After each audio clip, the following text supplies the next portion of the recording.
Chapter 2839. She felt that the gloominess in her chest was about to burst out.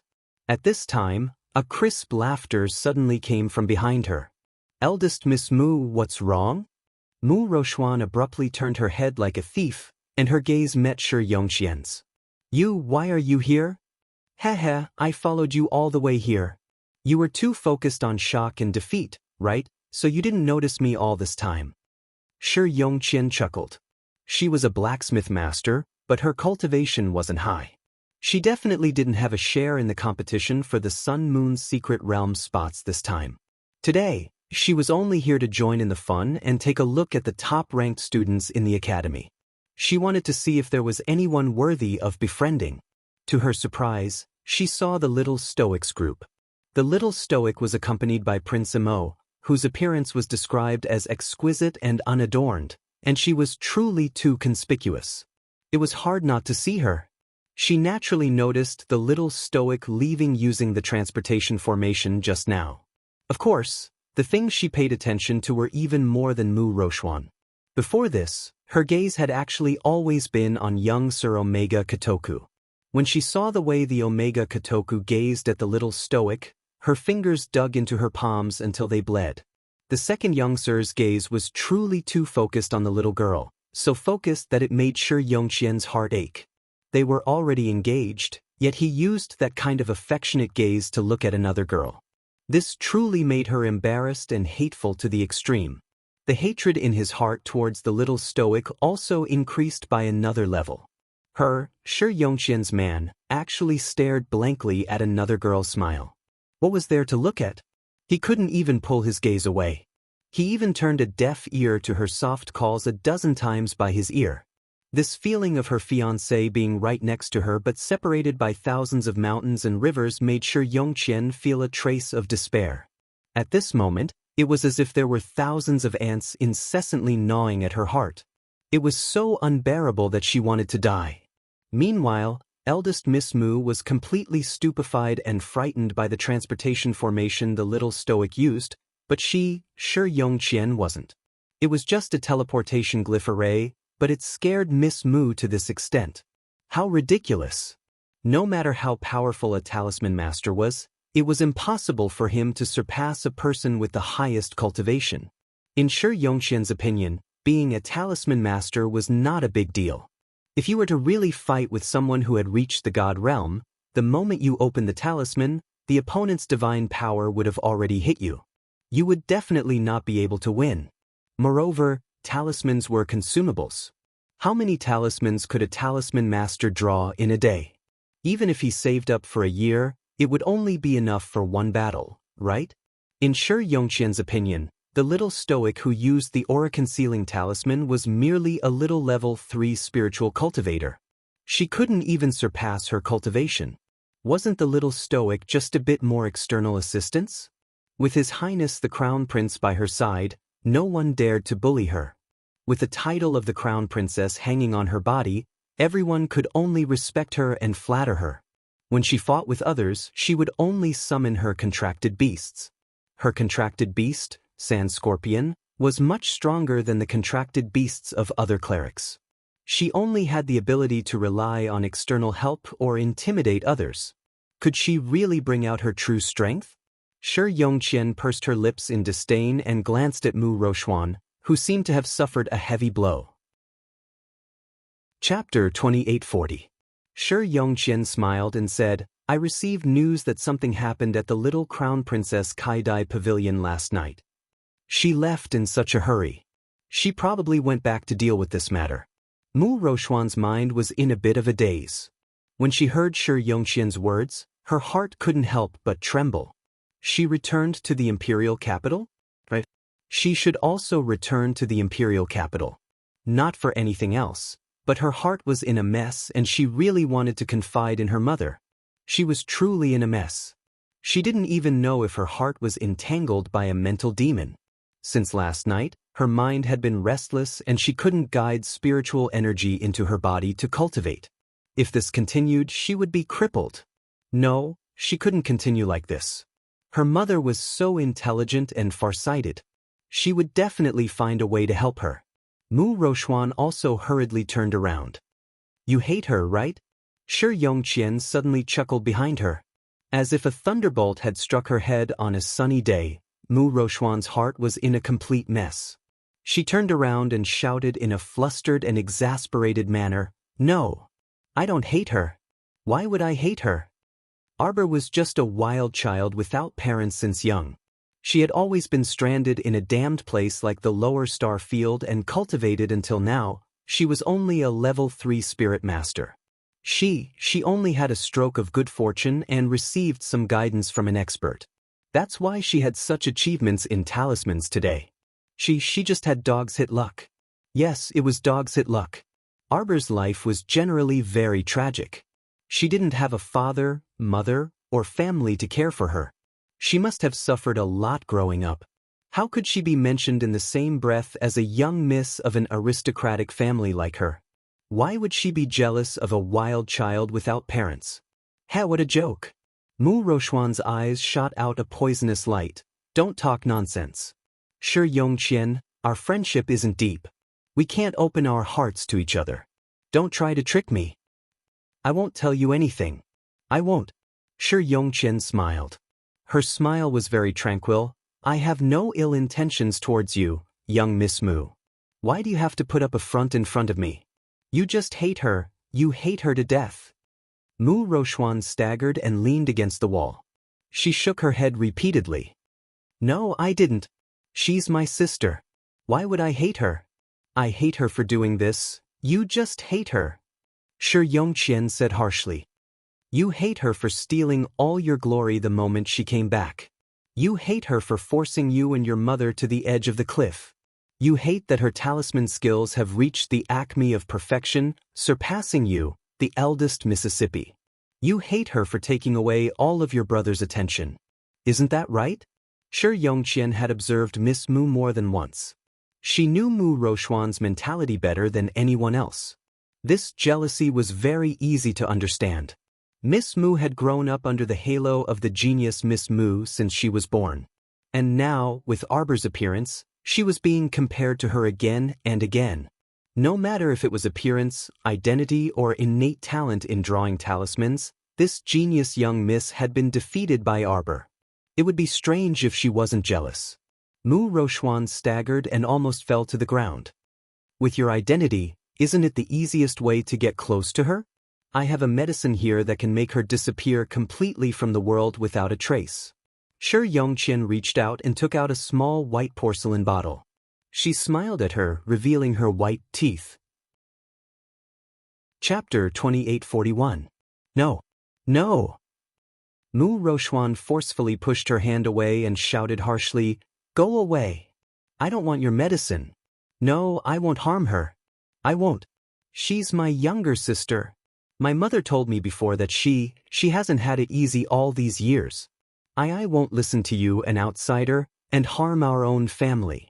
Why scram? Scram! Mu Rochuan roared somewhat hysterically. I'm not jealous of her. I won't be jealous of her. She was the genius eldest miss in the eyes of the clan head and elders. Not long ago, several elders even praised her as the most outstanding talent of this generation of the Mu clan, and that she was even better than her brother, Mu Xingqian. If she wasn't a girl, she would be more than qualified to be the Mu clan's young master. Why would a genius like her be jealous of Arbor's fatherless wild child? It was simply laughable. Watching Mu Rochuan's fleeing figure, Shi Yongqian smiled faintly and said softly, Mu Rochuan, if you change your mind, you can come find me at any time to continue our collaboration. Mu Rochuan didn't reply at all and ran away like a madwoman. She returned to her small room and slammed the door shut. Then, she leaned against the door and panted heavily for a while. Only then did she take out 2 sets of transportation talisman matrices from her inner world with trembling hands. Transportation talisman matrices were the clan's most precious treasures. It was extremely difficult for the elders to draw them, so there were only a few sets of transportation talisman matrices in existence. Hers was a black-level transportation talisman matrix. It could transport a distance of about 10 kilometers at a time. She usually treasured it and couldn't bear to use it easily. But now, she couldn't care less. She had to go back and had to talk to her mother in a flash. Mu Rochuan's figure disappeared from the room. Arbor teleported more than 30 times with Huifeng and Li Ye's group. By noon, they had already arrived at the outskirts of the imperial capital. Huifeng and the others couldn't help but admire their young crown prince consort to no end. Especially Huifeng, whose grin stretched to his ears. The little crown princess casually gave him a set of teleportation talisman arrays. She said that if he did not teleport more than 10 times a day, the talisman power inside would last him about a year. He was overjoyed. In the future, when he brought his brothers out to do things, it would save him a lot of trouble. He could even launch a surprise attack at any time. Just thinking about it made him happy. Everyone quickly changed into the spirit stallions provided by the little crown princess and rode towards the imperial capital. They only thought that the little crown princess had kept a lot of spirit stallions in the storage talisman in case of emergency. They did not know that Arbor had raised a lot of stallions in Paradise Planet. The journey back to the capital was as fast as lightning. It was only 30 miles away, and with the spirit stallion speed, it would take about half an hour to reach. Arbor never mistreated his subordinates. After entering Sovereign Capital, he didn't rush to Kaidai Loft to investigate. It just so happened that it was lunchtime, so he led the group to a random restaurant. The 10 or so people asked for a private room and sat around a large table to eat. When everyone was almost done eating, they heard someone making a ruckus downstairs. Quickly go take a look. Kaidai Loft's entrance is surrounded by people. So many people are here to demand an explanation. Wow, there's a show to watch. Hey, dear customers, settle the bill before you leave. The innkeeper signaled with his eyes and hurriedly had a few workers block the people who were rushing to leave. Chapter 2842. Those people sulkily pursed their lips and muttered, "It's not like we'll steal your food money." They then took out money from their pockets and tossed it on the table before running off with the crowd. Arbor naturally heard the crowd's shouts downstairs. She knitted her brows and exchanged glances with Huifeng and the others. "Crown Princess, how about this subordinate go over and take a look first?" Arbor shook her head. "Let's go over together." After saying this, she called for the waiter and paid the bill before leading Huifeng and Li Ye's group toward Kaidai Veranda's entrance with the crowd. Li Yi stood next to the young crown princess the entire time. When people tried to squeeze forward, she expressionlessly stretched out her arm and forcefully pushed them aside. 2 of the people she pushed were unscrupulous. They cursed, but Li Ye's hands were as fast as lightning as she chopped at their necks without another word. Everyone was extremely speechless. Those who originally wanted to squeeze forward didn't dare to do so when they saw Li Ye's valiant fighting strength and hastily retreated a few steps. "Be gentler," the young crown prince consort said with a serious expression. "Yes." Li Yi nodded in acknowledgement. Huifeng's mouth involuntarily twitched, and he silently led his group to follow behind the crown princess. When everyone arrived at Kaidai Veranda's entrance, they saw that it had already been completely surrounded by a sea of people. There was simply no place to put one's feet. 2 bamboo stretchers were placed in front of Kaidai Veranda's entrance, and the corpses on them had white cloth covering their faces. More than a dozen men and women knelt there and wailed, their cries uneven. Judging from their appearance and attire, they seemed to be the family members of a small family in the city, the kind that couldn't starve but didn't have much money on hand either. Arbor walked up, and Li used her arm to push aside the people around her, protecting her as she walked forward. Their group moved like the wind, and they were all dressed in black. They looked very young, but their cultivations didn't seem to be weak. The little girl in the middle had exquisite features, but her eyes remained icy cold, and her fiery red clothes were very eye-catching. Although the group did not speak much, everyone was very perceptive and moved to the sides. As long as some people walked in front of others, they would make others feel a strong pressure. This was the existence of aura. Now, everyone felt this kind of pressure from this young girl. As long as they weren't stupid, they were very perceptive and moved to the side. In the imperial capital, a single brick could kill 3 to 5 high-ranking officials and nobles. Everyone had really trained their eyesight to know who they could afford to offend and who they couldn't. "Who dares to cause trouble in front of Kaidai Pavilion?" Shopkeeper who walked out and frowned as he looked at the sobbing people kneeling at the entrance of the Kai-Dai pavilion. These people should be the family members of the two guests who died in the accident yesterday. However, he had sent someone to contact the families of the two guests early in the morning and sincerely discussed the issue of compensation with them. Why did they come here to cause a ruckus? Master! You left in such a hurry and left such a big family behind. How are we supposed to live? An old woman wailed as she threw herself to the ground. She raised her face slightly, and her tears filled the deep gullies on her face. Shopkeeper who? The little crown princess walked towards him and stood in front of them. Shopkeeper who was surprised and delighted. His furrowed brows relaxed slightly, and he hurriedly bowed in greeting. Greetings, Crown Princess. Chapter 2843. Crown Princess. Several workers from Kai-Dai Veranda also hastily stepped forward to greet her. Only then did the surrounding crowd realize what was going on and hastily knelt down to pay their respects, not daring to act rashly. Even those who couldn't immediately recognize the little crown princess had heard of the little crown princess's terrifying method of angrily rebuking the temple's saintess. They acknowledged that they weren't as honorable as the temple's saintess. The crown princess even dared to beat up the saintess, so how could they dare to be impudent in front of the crown princess? Instantly, the surrounding clamor gradually quieted down.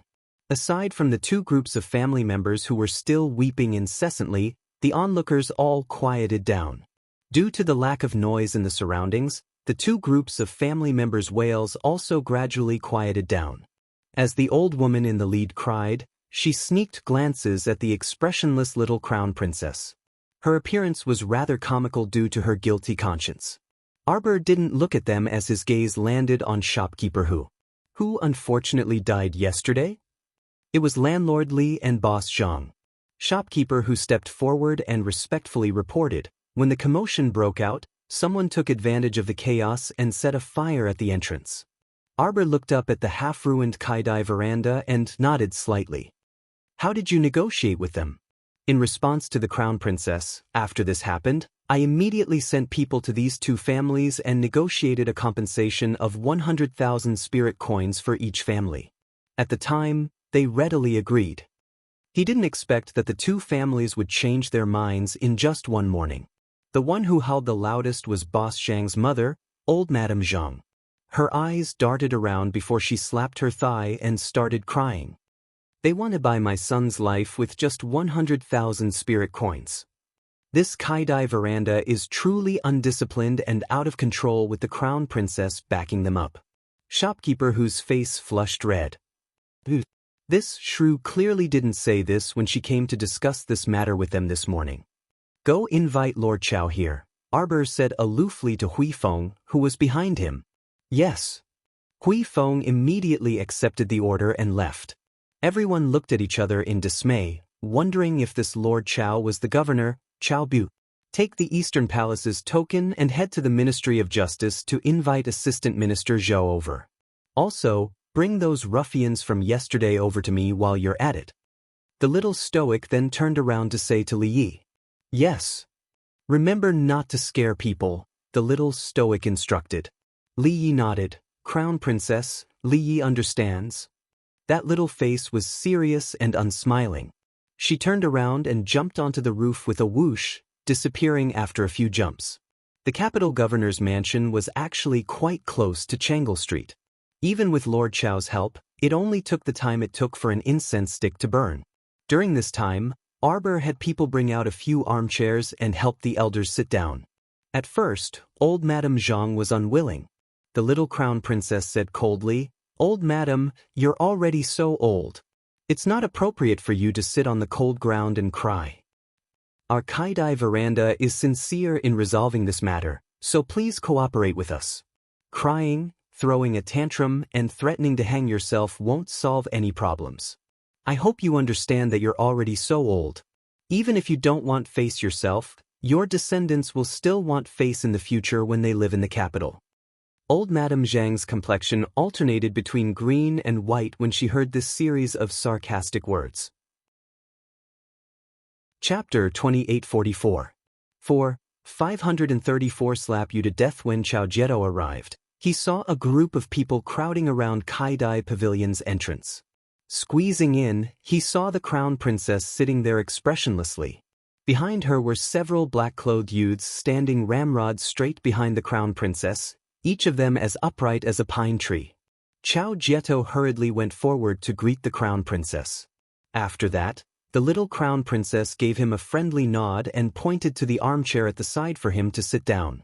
Lord Chao knew that today's situation was getting more and more serious. They were probably waiting for someone to arrive. At this time, that Zhang family's old lady didn't dare to cry loudly anymore. Supported by her children, she sat on the armchair as if she was sitting on pins and needles. Her buttocks kept shifting here and there, secretly checking on the crown princess' expression from time to time. Ever since the little crown princess gave her a lukewarm scolding, she hadn't said a word. Although she was very young, the aura she exuded while sitting there didn't allow anyone to ignore her. After a short while, the Ministry of Justice's assistant minister, Zhou Cheng, led 7 to 8 people of all ages to Kaidai Pavilion's entrance. This humble official, Zhou Cheng, greets the crown princess. Official Zhou has worked hard. The little crown princess nodded expressionlessly, her gaze falling on the men and women strung together with torture instruments behind him. These are the people who attacked Kaidai Pavilion last night? Old Lady Zhang immediately jumped up from her armchair and raised her hand to slap a 7 to 8-year-old child's face. So it was you who committed the sin of trampling my son to death. Stop! Arbor shouted angrily. Li Yi immediately stepped forward and blocked the old lady's arm. The crown princess told you to stop. Didn't you hear? Old Lady Zhang almost fell to the ground from her shove, but was supported by her 2 sons behind her. Her wrinkled old face immediately revealed a resentful expression as she wailed, "Io! Kaidai Pavilion's boss is bullying people. Disrespectful elders, slap her." The little crown princess berated. Without another word, Li Yi raised her hand and slapped the old lady's face. Old Madame Zhang was stunned by this crisp sound. Everyone opened their mouths in surprise. Old Madame Zhang's 2 sons were originally supporting their mother. Seeing that Li Yi was so ruthless, they wanted to go up and block her. Who knew that Li Yi's movements were so fast that a slap landed on old Madame Zhang's face. The heavy voice caused the hearts of the 2 to tremble slightly. The timid younger son immediately regretted following his mother to the entrance of Kaidai brothel to cause trouble. No matter what, Kaidai restaurant was the property of the crown princess. Now, the person they were going against was the high and mighty crown princess. If things went wrong, they might really end up worse off. Madame Li was originally a timid person. This time, she was willing to come with old Madame Zhang. To a large extent, she was encouraged by old Madame Zhang. Now that she saw old Madame Zhang suffer in the hands of the little crown princess, she didn't dare to speak. Old Madame, according to the law, if you behave in such a manner in front of the crown princess, you will be caned 10 times as a warning to others. Li Yi coldly said, "The crown princess has been patient with you on account of your age. I'll have to trouble you to be tactful." Old Madame Zhang was beaten until she couldn't make a sound. Her eyes were filled with indignation as she muttered a few words. When she met the little crown princess' icy eyes, she was beaten until she couldn't speak. Chapter 2845. Without the old madame's noisy voice, the scene quiets down again. Arbor indifferently turns his head to look at the 7 to 8 ragged people and asks coldly, "Shopkeeper what was the situation yesterday?" The 7 to 8 people in front of him, 2 old and 1 young, 3 young men and 2 middle-aged women, did not look like a mob that would commit murder and arson. Replying to the crown princess. Shopkeeper recalls for a moment and says clearly, "Yesterday, the Fuxing Lu on the next street was giving out black beans. That's why a lot of people went to the Fuxing Lu to watch the show. Other than a few old customers, there really aren't many people who came to our Kaidai veranda." Shopkeeper thinks for a moment, then points at old Madame Zhang and says, "That boss Zhang is the second boss of the Fuxing Lu. That Fuxing Lu is the property of the 3 Zhang brothers. These 3 Zhang brothers are usually stingy, But who knows what's wrong with them yesterday that they actually thought of giving out free black beans to the beggars. The funniest thing is, it said that this family made such a big fuss, but in the end, they only gave out 12 liters of black beans. The beggars queued up for a long time, but in the end only 40 to 50 people received the black beans. Recently, there have been quite a lot of refugees from Xiang City. Shopkeeper who says, when Fuxing Lu gave out the black beans, we thought that they would be able to help the victims, but who knew that this matter was not handled properly. The two Zhang brothers who were ridiculed by Shopkeeper who both have a black face, looking like they are angry but do not dare to say anything. Do you think that they are willing to fork out money to help the victims? Isn't it because they want to gain a good reputation and at the same time, attract some business for their own store? It's so hard to do business these days. How can they not be envious when they see Kaidai Veranda's business flourishing across the street? Arbor glances at them, then turns to look at Shopkeeper who, and then... The three brothers of the Zhang family fished for fame and compliments. They did a half-assed job and attracted a lot of beggars. In the end, only a portion of them received food. The rest of the beggars naturally complained. These people were wandering around the next street begging. They even attracted the attention of the local authorities. The capital governor nodded and jumped up to testify. That's right. I received news that a large number of refugees were wandering around Changle Street, so I sent Wu Xiaoyin to drive them away. To put it bluntly, Changle Street was the main traffic artery. This street was filled with nobles and nobles. How could they allow so many beggars to occupy it? This was related to the capital's political achievements. If the entire capital were to be flooded with refugees, it wouldn't look good. Arbor nodded and asked Shopkeeper who, what did you do after that? These friends are beggars who left the large group and wandered into the vicinity of our Kaidai pavilion. I saw that they were having a hard time making a living, so I decided to be kind. Shopkeeper who stole a glance at the young crown princess. He was afraid that the crown princess would think that he was a busybody, so he braced himself and said, So I gave them some leftovers from the shop. This grandpa is a good person. At this moment, the boy among the mob couldn't help but shout, he's a good person. An old woman beside the boy tried to push her grandson away, using her eyes to signal him to stop talking. Arbor glanced at them, then turned to Shopkeeper who and said, Continue. Shopkeeper who hurriedly continued, Boss Zhang and his friend, Landlord Li, came to drink and sat at the entrance. Chapter 2846. Not long after, Miss Kai Xiu hurriedly rushed over with a letter in her hand. Shopkeeper whose tone became hurried, Crown Princess, this lowly one really doesn't know how this matter turned out like that. It was as if it all exploded in an instant. There. It was them, it was those two. Shopkeeper who pointed at the two strong young men and shouted. Those two suddenly broke into Kaidai Pavilion and shouted loudly. Then they smashed everything and set fire. Actually, there weren't many people in the store at that time. Most of the people had escaped when those two people were shouting. Boss Zhang and Landlord Li were clearly sitting at the door. How could they not escape? Shopkeeper who was puzzled. It was just that it was very chaotic at that time. While he was looking for people to deal with those two boorish men, he was also evacuating the customers. He really didn't notice Boss Zhang and Landlord Li. Who would have thought that when he turned around, he would see the two of them lying in the fire at the door. At that time, the fire had already burned the two of them. They were lying at the door, unaware of what was going on. There were also a few people standing beside them who didn't know what to do. Shopkeeper who pointed at the boy, the old man, the two women, and the man. We didn't trample them to death. We didn't trample them to death. The old woman, the boy, and the woman hurriedly cried out. One of the strong young men among them hurriedly knelt down and kowtowed. Crown Princess is wise. These two are my parents. This is my nephew, my widowed sister-in-law, and my eldest sister. At that time, we were indebted to the old shopkeeper's kindness and rewarded our family with food. How could we do something like repay kindness with enmity and implicate the shopkeeper? That's right, that's right. The old woman also cried. We had been sitting behind the stone railing at Kaidai Pavilion.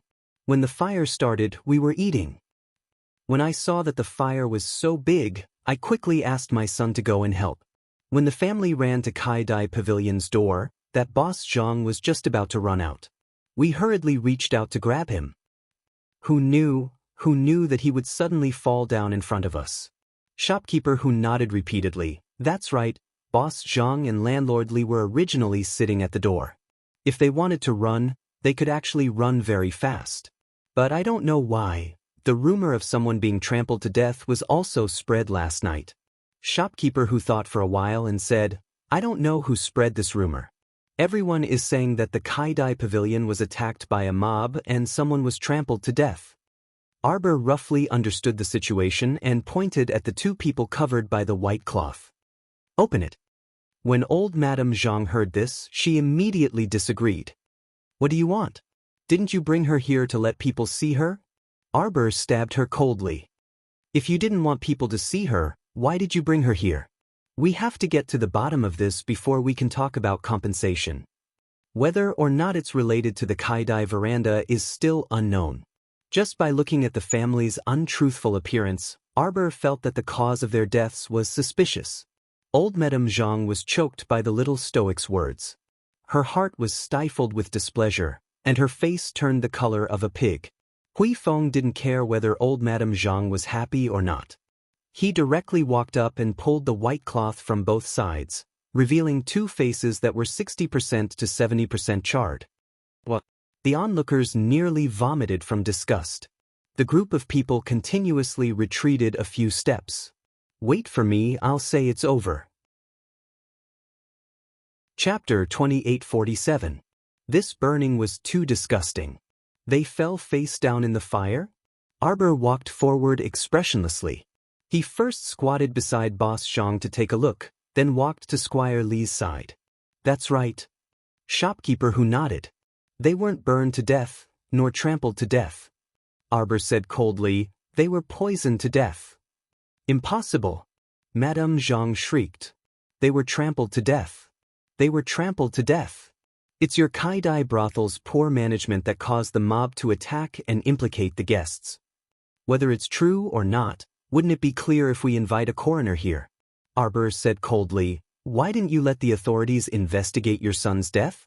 Why did you silently carry him back? Can you tell us about it? Madame Zhang's expression changed slightly. The Zhang brothers' expressions also became unnatural. Probably only your Zhang family knows the truth of the matter.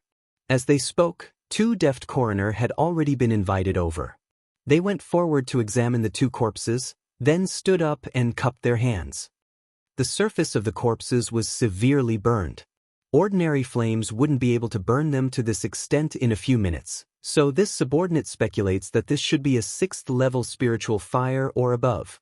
Assistant Minister Zhou of the Ministry of Justice slapped the stool. In other words, a cultivator with profound cultivation secretly added fuel to the fire when the two boorish men were setting it on fire? There was an uproar in the surroundings. They only felt that it was somewhat inconceivable. Who would do this to Kai Dai brothel? Who would send people to cause trouble and secretly add fuel to the fire to deal a heavy blow to them? The corpses didn't show any signs of being trampled. Their faces were burned beyond recognition by the 6th-level spiritual fire. As for the true cause of death, this subordinate's lack of talent and knowledge actually couldn't discern it. The coroner's face was somewhat ashamed as he spoke. The poison they were poisoned with is rather special. It's normal that you couldn't discern it. The young crown princess said faintly. She glanced at Madame Zhang, whose expression was unsightly. Take back what you said before. What? Old Madame Zhang was very nervous. You said that Kai Dai brothel's poor management caused the mob to attack and implicate the customers. Arbor said coldly. I want you to tell everyone that there is no such thing. My son is dead now, it's a fact. Old Madame Zhang tried to argue. Even if he wasn't killed by the mob, they are not mobs. Arbor interrupted her coldly. Apologize immediately. Old Madame Zhang shrunk her neck, her old face somewhat embarrassed. I just made a slip of the tongue. Impudent. Hui Feng shouted angrily. Old Madam, you've repeatedly flaunted your seniority and contradicted the crown princess. I'm going to charge you with the crime of disrespect." When old Madame Zhang's two sons heard this, they immediately panicked. They were more cultured than the old lady and knew that the law clearly stated that the crime of great disrespect could implicate the entire family. If it was not handled well, it could even implicate the entire family. The two of them hastily knelt down and begged for forgiveness. "Crown Princess, please forgive us. Old Mother is old and her mind is muddled. Please, Crown Princess, don't fuss over this with her." Arbor's small face was cold as she took out a jade talisman from her pocket. Her chilly voice floated next to their ears. "Presumably, you won't tell the truth, so I have no choice but to ask your second boss to come over and clarify things." Chapter 2848. What? Everyone revealed an expression of disbelief. The little crown princess held a jade slip in her hand. What was the meaning of this? A light flashed on the jade slip, and a ray of light burrowed into Boss Zhang's charred body. In less than a second, everyone saw a faint, fluttering shadow float up from Boss Zhang's charred body. It was enveloped by a light barrier, and it looked around in confusion. "Mommy, it really is a soul. This isn't a ghost spirit, right?" Everyone was shocked and hurriedly retreated. "How is that possible? Ghost spirits are born from the resentment of heaven and earth.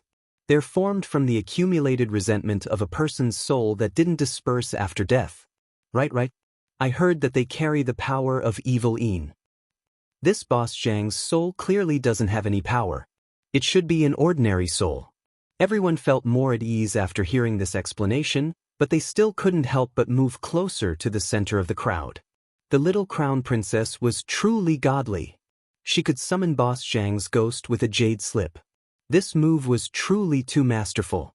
Not only were the onlookers frightened, but the Zhang family was also quite frightened. Old Madame Zhang nearly fainted from fright, and she pulled her two sons back several steps. She looked at the indistinct shadow in shock and cried out in a trembling voice, "My son, is that you?" The shadow clearly didn't dare to look at anyone and only stared at Sir Jojo standing in front of him. His face was ghastly pale, and he knelt down when he saw Sir Jojo. He repeatedly kowtowed and cried, "Fairy, fairy, spare my life. Fairy, fairy, spare my life." He was currently in a very weak soul state, so the pressure she gave him was very strong. He felt that if this cold-faced little fairy gave him a strand of pressure, his soul would scatter and completely disappear from this world. Sir Jojo expressionlessly said to Hui Feng, "Ask him why he went to the Kai-Dai brothel last night. Make him tell you everything." Hui Feng immediately nodded and inwardly walked forward while stifling his laughter. He knew that the little crown princess naturally couldn't see any ghosts. Could it be that she couldn't even see the soul remembrance she attracted? But this time Hui Feng really guessed wrong. Mr. Jojo could not see the ghost that was surrounded by foul air, but she could still see the faint soul. However, after talking so much earlier, she was too lazy to talk to a soul. Boss Zhang's soul confessed everything with just a few words from Hui Feng. As it turned out, this brat had planned this all along. He was envious and jealous of Kai-Dai restaurant's good business. The reason why he went to Kai-Dai restaurant for dinner last night was to cause trouble for Kai-Dai restaurant. He had a bag of medicinal powder in his pocket and invited Stewardly. He wanted to drug Stewardly and then say that the food in Kai-Dai restaurant was not clean. He wanted to frame Kai-Dai restaurant. Xiaomu understood now. No wonder the Zhang family's expressions were so uncomfortable when she mentioned poisoning just now. It turned out that the trick of a thief shouting, "Stop thief," had been exposed. "No, that's impossible. That's not poison." Old Madame Zhang hastily shouted, "Don't accuse me wrongly. My son didn't bring poison over at all." Arbor waved her hand and dismissed Boss Zhang's white shadow. The old madam panicked. Where did you take my son?" You didn't make his soul scatter and scatter, right?" Arbor glanced at her coldly. "He's not worth dirtying my hands for." Chapter 2849. Assistant Minister Zhou stood up at the right time. He pointed at the boy's family and waved his hand. "Release them." As for the members of the Zhang family, They'll be locked up in the prison of the Ministry of Justice for the time being. We'll deal with them after the case is cleared. Immediately, servants came forward and unlocked the shackles on the old woman and the others. The boy's family immediately shed tears of gratitude. The old woman thanked them profusely, and the whole family stood up, their faces filled with joy. As for the Zhang clan, they were all stunned. Assistant Minister Zhou actually said that he wanted to put all of them in jail and deal with them later? What was the meaning of this? They didn't do anything at all. Why did they have to be imprisoned? Old Madame Zhang immediately sat down on the ground, slapping her thighs as she wailed, "You bunch of bastards, why do you have to wrongly accuse our Zhang family? Put all of us in jail? What did we do?" The little stoic's gaze landed on elderly Madame Zhang, and she said coolly, "You can howl a bit louder." Old Madame Zhang's voice choked, and then her face changed. She cried and shouted, "I really can't live anymore. I'm already so old, but I still have to go through the pain of being imprisoned. I'm suffering, I'm suffering." When the two sons of the Zhang family heard this, they also surrounded the old lady and cried bitterly. Men and women gathered in a circle, crying so loudly that half of the street was alarmed. Arbor stared coldly at the group of clowns and remained unmoved. When old Madame Zhang saw that something was wrong, she quickly knelt on the ground and begged Arbor, "Crown Princess, please forgive me. Crown Princess, please forgive me. I was blinded by lard and blinded by money. That's why I allowed my second son to do such a disgraceful thing. Now, my second son has already received the punishment he deserved. He is already dead. This matter should end here. I hope that the Crown Princess will be magnanimous and forgive our Zhang family's mistakes. She really regretted it now. If she had known that things would turn out like this and that she wouldn't be able to get any benefits, she wouldn't have made a fuss in the first place. Wouldn't it be better for her to get 100,000 spirit coins as compensation and live happily?" The little stoic gazed icily at the elderly lady, her voice frigid. "Tell me, who came to your house today and who made you come to Kai-Dai brothel to cause trouble?" Even at this point, the old lady still dared to set a trap for her with her words. It was as if she wasn't magnanimous enough for not letting the Zhang family off today. She was being too calculative, wasn't she? Old Madame Zhang cried out tearfully, "No one has come to our Zhang family." The little stoic harumphed coldly and turned to say to Assistant Minister Zhou, "This old shrew is full of lies. Not a single word is true. I feel that locking her up for a year and a half won't make her realize her mistake." Assistant Minister Zhou understood the meaning of the song and immediately understood.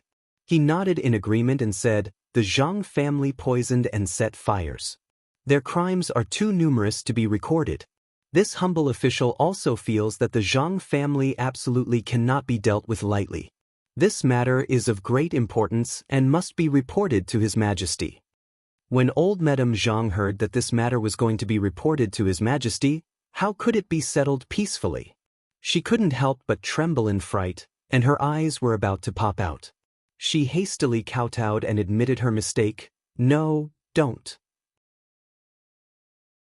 Chapter 2850. This incident was originally caused by my second son, and now he wasn't elderly lady too naive to want to push all the blame onto a dead person? The little stoic coldly interrupted her. "So what if he's dead?" "Just because he's dead doesn't mean that this incident didn't happen. If it weren't for this Crown Princess rushing back to deal with it in time, then Kai-Dai Pavilion's reputation would have been utterly destroyed. Not only that, if she didn't deal with this matter properly, the Eastern Palace's reputation would also be tarnished." Arbor felt that there was definitely a mastermind behind this incident.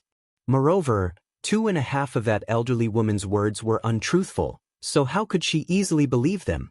She had to make this shrew reveal who the mastermind behind this incident was. Elderly lady felt that the young Crown Princess's expression was truly too icy, heartless, and arrogant, but she couldn't do anything about it. Currently, the Crown Princess had the Zhang family's weakness in her hands.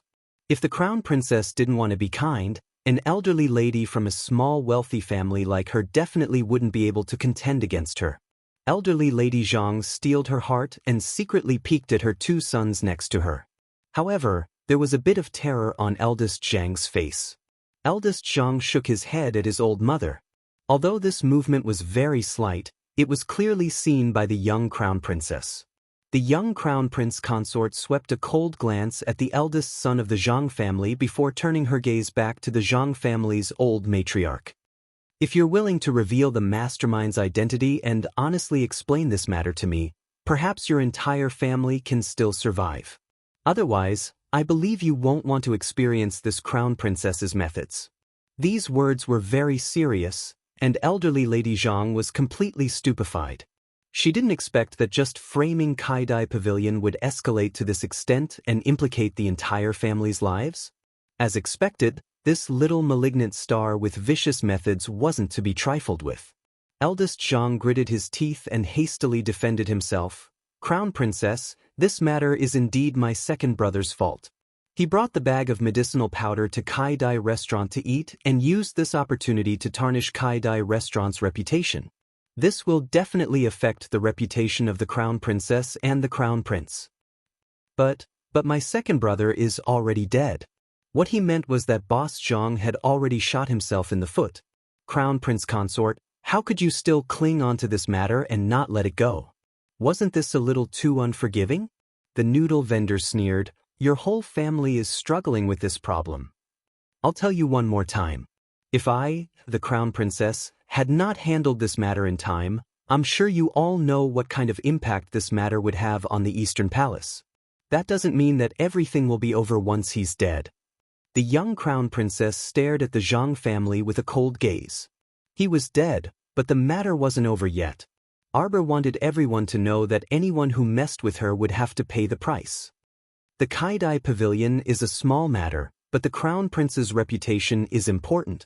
Lord Zhou, tell them what the punishment for slandering the Crown Princess, tarnishing the Eastern Palace's reputation, and attempting to disrespect the Crown Prince should be.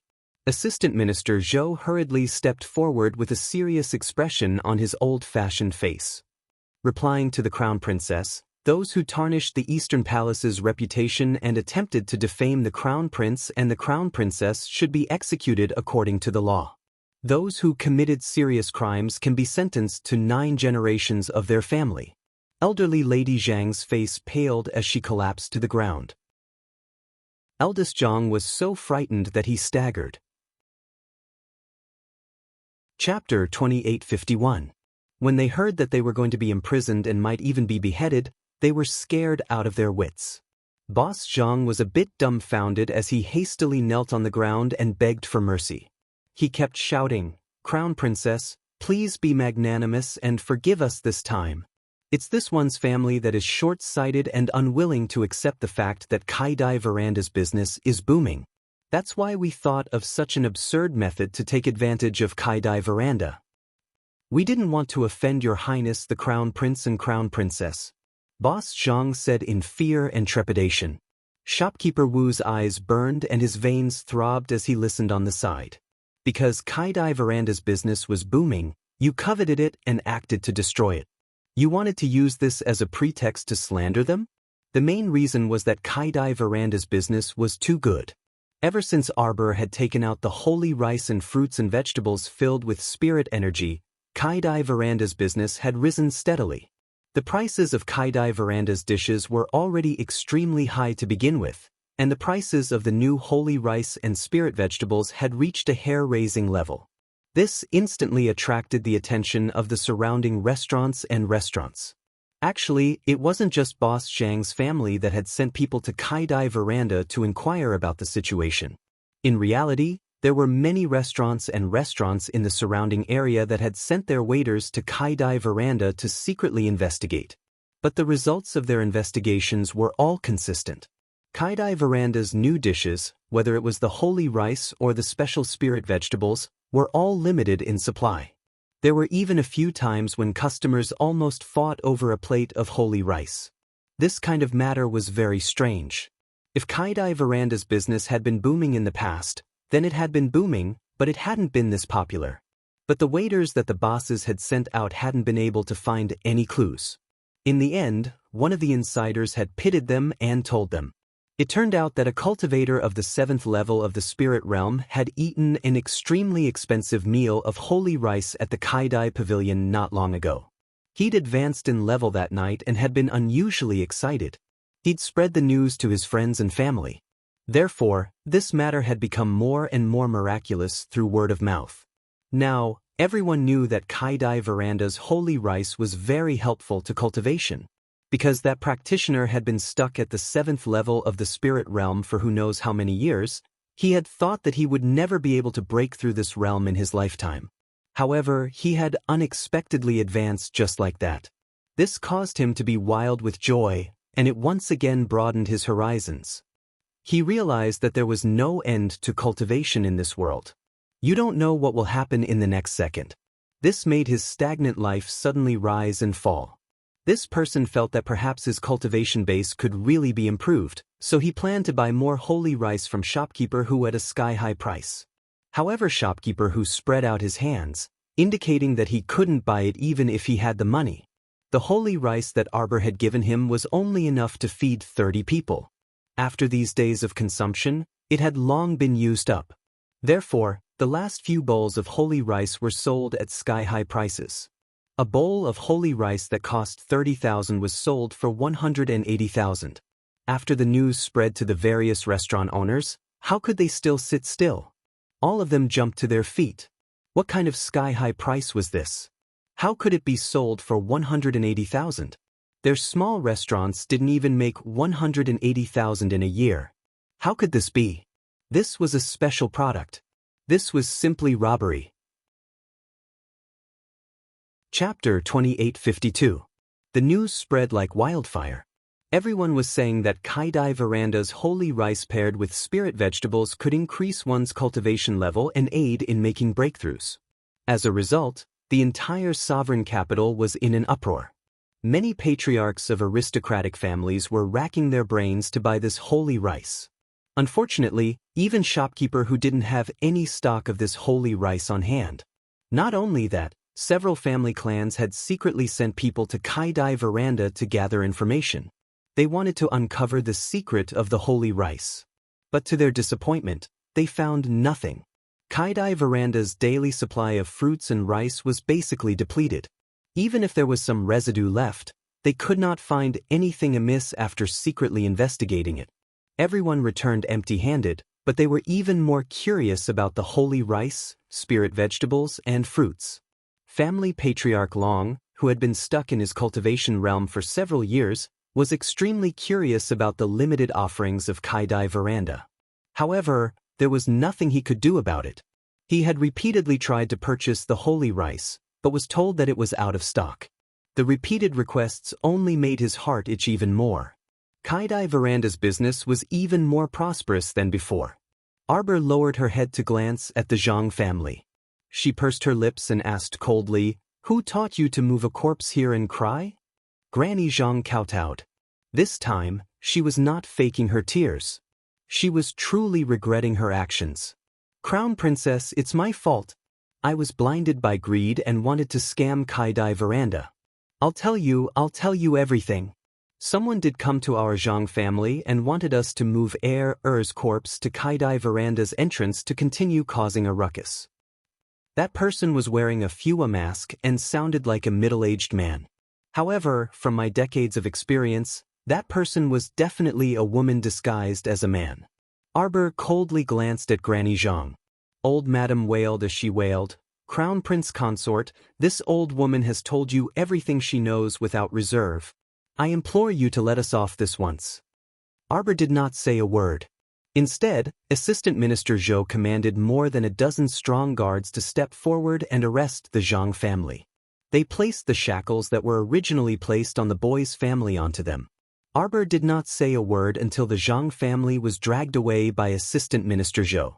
It was only after the Zhang family's wailing and fussing faded away that Xiao Mu coldly glanced at the crowd and stated dryly, "This time, Kaidai Pavilion suffered a fire, so it needs half a month to repair. Kaidai Pavilion will reopen in half a month, and on that day, it will provide at least 3 new specially supplied items. The quantity is limited, the highest bidder wins." After dropping the news, Arbor didn't wait for the crowd's reaction before leading his men into Kaidai Pavilion. Everyone was stopped outside by shopkeeper Hu and the others. When everyone heard that Kaidai Pavilion was going to get more than 3 types of special supplies in half a month, they were excited and emotional. There were even more people who had come to inquire about the news. One after another, they ran out from the crowd and returned to their respective clans to report the news to their respective clan leaders. In a room in the backyard of Kaidai Pavilion, Arbor sat in front of Kai Shio's bed. After taking her pulse, he didn't speak for a long time. He kept silent, and his face was not good. Hui Feng cautiously asked, "Crown Princess, is Kai Shio's injury very serious?" Arbor shook his head. "She can be treated." Although Kai Shio's burns were serious, she guaranteed that she would be able to heal her to her original state. "However, when I'm done, I'll end it." Chapter 2853. Kai Shio's injuries were all on her face, and the burns were very serious. But since the young crown princess said it could be cured, then it definitely could be cured. Hui Feng had this kind of blind confidence in his young crown princess. Kai Chi, who had been taking care of Kai Shio, also sighed in relief when she heard this. She quickly got up and knelt down in front of the young crown princess. "Many thanks, crown princess." "Many thanks, crown princess." "Get up," Arbor expressionlessly said from her seat. Kai Chi got up and nervously twisted the handkerchief in her hand. "Your crown princess, when Kai Shio received this letter that day, she left the Eastern Palace and came to Kaidai Veranda. She said that she had something important to inform shopkeeper Hu." When Arbor took the letter, she repeatedly touched the paper. She abruptly grabbed Kai Chi's hand and slowly put it down with a frown. She took out a porcelain bottle from her inner world and handed it to Kai Chi. "Who else came into contact with this letter besides you?" Kai Chi's heart sank with a thump. "Tea shopkeeper Hu and a worker also read it." Arbor rubbed her forehead, feeling a headache coming on. "Call them in."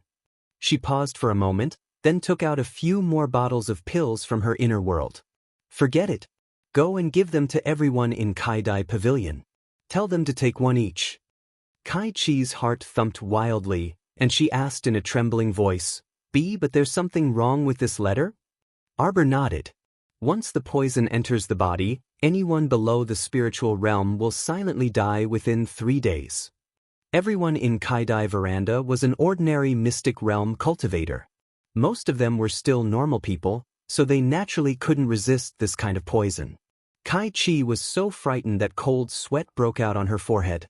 Who exactly is it that wants to make life difficult for the entire Kaidai Veranda?"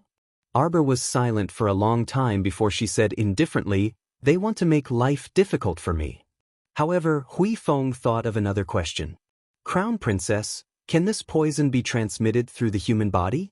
From yesterday until now, the workers in Kaidai Veranda should have come into contact with many outsiders." Arbor shook his head. "It's not that magical. The poison is attached to the paper.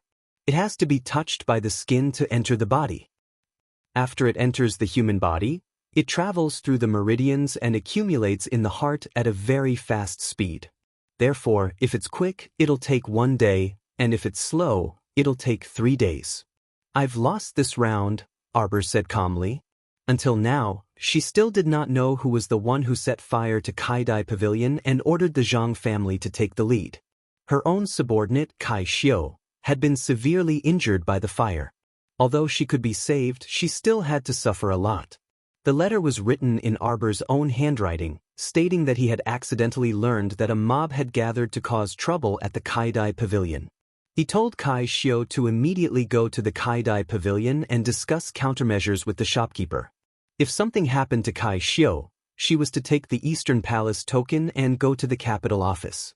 It was written really well. No wonder Kai Shio fell for it. If the mastermind behind the scenes was able to pull this off first, the Kaidai Pavilion's poor management would cause the mob to attack and cause its reputation to plummet. At the same time, the little crown princess's reputation would also plummet. Second, the Kaidai Pavilion's shopkeeper and workers would suddenly die within 3 days after coming into contact with the letter. Third, an even bigger rumor was very likely waiting for them at this moment. For example, the Kaidai Pavilion's dishes were unclean, and even their shopkeeper and workers had died without knowing why. Another example was that the little crown princess was a natural jinx and a star of misfortune. Chapter 2854.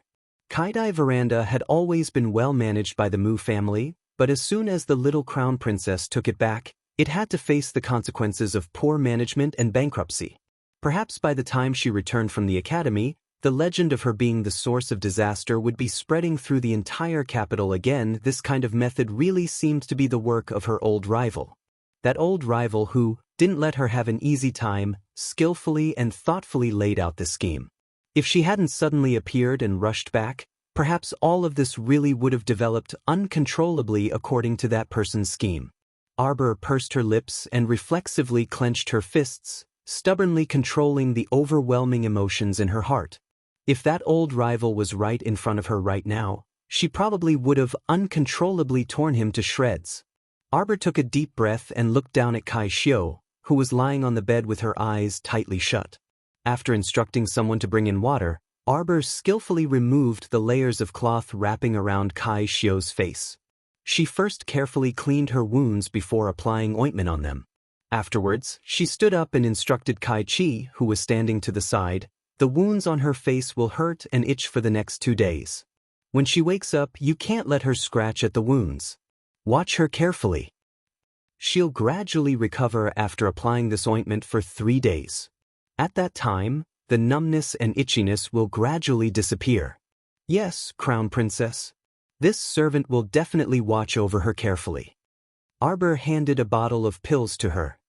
"If she really can't take the pain anymore, let her take one." "Yes." Arbor pursed her lips and walked out of the room with a taut expression. When the door to the side room slammed shut, she looked up at the sky under the setting sun, her eyes so heavy that they looked like they could drip water. This person went to great lengths to set a trap for her, scheming to smear the Kaidai Veranda's reputation.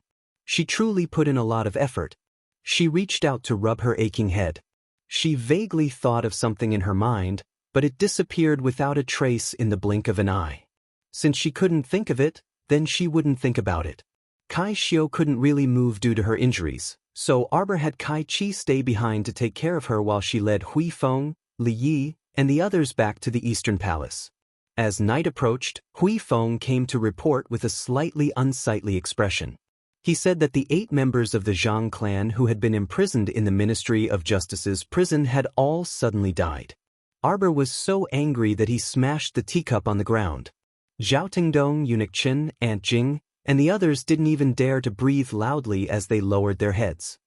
Good, very good," Arbor repeatedly muttered, his eyes shining with a fierce light. She felt as if she had missed something. It turned out that the poison that could cause sudden death was indeed set up by the Zhang family. This old opponent of hers was still as ruthless and swift as ever, causing her to suffer an imperceptible defeat once again. Although the Zhang family was despicable, they wouldn't go so far as to kill their entire family. Being imprisoned was just to teach the greedy Zhang family a lesson they would never forget. Now the lesson of the greedy Zhang family was truly long-lasting. Their entire family's lives were paid for it. Is there anyone left in the Zhang family? At the same time the subordinate received the news, old Madame Zhang's only remaining grandson has already gone to the capital magistrate's office to sue the crown princess. Eunuch Chen couldn't help but say angrily, "What's he suing the crown princess for? Even if his entire family died in prison, shouldn't he be suing the Ministry of Justice for their lack of supervision?" The end. Chapter 2855. Arbor pursed her lips. Although she was very unhappy, she quickly calmed down. "Prepare the carriage, we're going to the capital office." "Crown Princess, you're in the eye of the storm right now. Do you really want to go to the capital office?" Aunt Jing hurriedly stepped forward and bowed. Arbor nodded. "Let's go." Everyone couldn't persuade her. Taking advantage of the night, they boarded the carriage and accompanied Arbor to the capital office. Hearing that the crown princess had arrived, Chao Jieto hurriedly brought Wu Xiaoyin to welcome her. He invited her into the inner hall and offered her tea. After a short while, He led a long-faced man in his 20s over. That man was wearing a brown robe. His clothes were very simple. He had thick eyebrows and big eyes. Seeing the little crown princess sitting on the armchair, he didn't panic. He only raised his eyes and bowed. This commoner Zhang Enjia greets the crown princess. Arbor put down the teacup in her hand and nodded at him. You came to the capital office in the middle of the night and beat the drum to accuse me. This matter is now known by all. Zhang Enjia lowered his eyes and obediently knelt in front of Arbor. Arbor didn't let him get up. He also didn't get up. He only knelt there with his back ramrod straight. Where's the complaint? Chao Jieto only felt that the complaint was very hot. He took it and handed it to the little crown princess, then silently retreated to the side. The little crown princess silently read for a minute. Then, with a puss sound, she slapped the complaint on the table beside her. The entire inner hall was silent. Chao Jieto and several other officials felt a heavy pressure in their hearts. The little girl was very young, but her aura was very strong. You've read books. This complaint is written clearly and with great emotion. It's really not bad, Arbor said coldly. Her sharp gaze fell on Zhang Enjia. But in your complaint, you say that this crown princess ordered the Ministry of Justice to punish the 8 members of the Zhang family. What basis do you have? Based on your own far-fetched conjecture? Zhang Enjia suddenly raised his head. When I went to the prison to visit, the people in the Ministry of Justice's prison didn't allow me to get close at all. If you're not guilty, then what is it? Arbor looked at the man coldly. You're Zhang Enjia. Yes. Why didn't you come today? I'm sorry to disappoint the crown princess. Zhang Enjia retorted indifferently. This commoner disapproved of grandmother and father coming to Kaidai brothel to cause trouble from the very beginning. Arbor looked at him deeply. Come with me. I'll have to trouble Lord Chao to accompany me. Crown princess's words are too serious. Chao Jieto was overwhelmed by the favor and said, This is this official's responsibility. Crown princess, please, please. Thus, Chao Jieto and Wu Shaoyin accompanied Arbor's group to the Ministry of Justice's prison. When Assistant Minister Zhou received the news that the 8 members of the Zhang family had died, he knew that the situation was not good. He immediately reported the matter to his superior, Minister Fong. Now that he knew that the Crown Princess's group had arrived, Minister Fong led Assistant Minister Zhou to the main entrance to welcome them and led them to the prison. Assistant Minister Zhou had long expected that someone would come to investigate the prison after such a big incident. Thus, he had ordered the jailers to tidy up the prison. Those frightening torture instruments were all put away. When they walked into the prison, they saw that it was still clean. Crown Princess, this way please. Assistant Minister Zhou ordered the jailers to lead the way and led the group to the prison where the Zhang family had previously stayed. Chapter 2856. Looking through the thick and round wooden fence, the 8 corpses were still neatly placed there. It looked like they had been tidied up and were still clean. Zhang Enjia's fingers clenched tightly as he subconsciously arched his back. His eyes stared intently at the 8 corpses in the cell. Although his grandmother and father were greedy, they were still his closest family. Now that he had reached this point, he felt very bad. He especially regretted leaving them at noon and climbing the mountain alone to relax. He should have tried his best to stop it. Even if he couldn't stop it, he should have followed and interceded for them. Arbor ordered someone to open the cell door and walked inside. The thin Minister Fong hurriedly stopped her. Crown Princess, it's too dirty inside. Why don't you get someone to carry them outside? No need. Arbor waved her hand expressionlessly and walked in quickly. Slowly wrapping a cloth around her hands, Arbor squatted down and looked at the 8 corpses one by one. Then she stood up. It's the same poison as Mr. Zhang and Squire Li. What do you mean? Zhang Enjia was shocked. He couldn't help but look straight at the little crown princess. You're a smart person. You should know. Arbor said indifferently, your grandmother and father were ordered by someone to come to Kaidai Loft to cause trouble. They were exposed and locked up in prison. You can see now that the wounds on their bodies are not fatal. Xiao Mu sneered as she pointed at the rod and whip wounds of varying depths on the 8 members of the Zhang clan. It's a fatal poison that took their lives. Zhang Enjia's breath stopped slightly. Crown Princess. What evidence do you have for saying that? Xiao Mu swiped her hand, and she saw a small, ordinary sparrow hopping in her hand. Her other hand took out a silver needle and pressed it against the little sparrow. She gently pricked its little claw and said expressionlessly, "This silver needle is not poisonous." Zhang Enjia could not help but look embarrassed. He nodded and said, "This commoner naturally believes that the high and mighty Crown Princess would definitely not deceive commoners like us. I'm going to extract some poison from your grandmother's body." Arbor ignored him and said coldly. She inserted the silver needle into the old woman's heart. When he took out the silver needles, everyone leaned over to take a look, but they didn't find anything strange. The silver needle was still an ordinary silver needle, and it didn't turn black after encountering the poison. The little Crown Princess gently pressed down on the little bird with one hand and once again pierced the silver needle into its little claw. This poison entered your grandmother's body and flowed through her meridians toward her heart. The poison that has accumulated in the heart can be said to be the essence of the poison. A person this big will die in at least a day or 3 days. Therefore, this poison essence will take effect in less than 15 minutes in the body of such a small sparrow. She placed the little sparrow on the ground.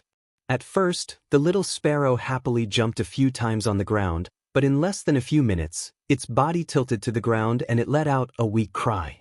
Its claws struggled a few times before its movements gradually slowed down. Arbor quickly stepped forward and picked up the little sparrow and dripped 2 drops of medicine into its mouth.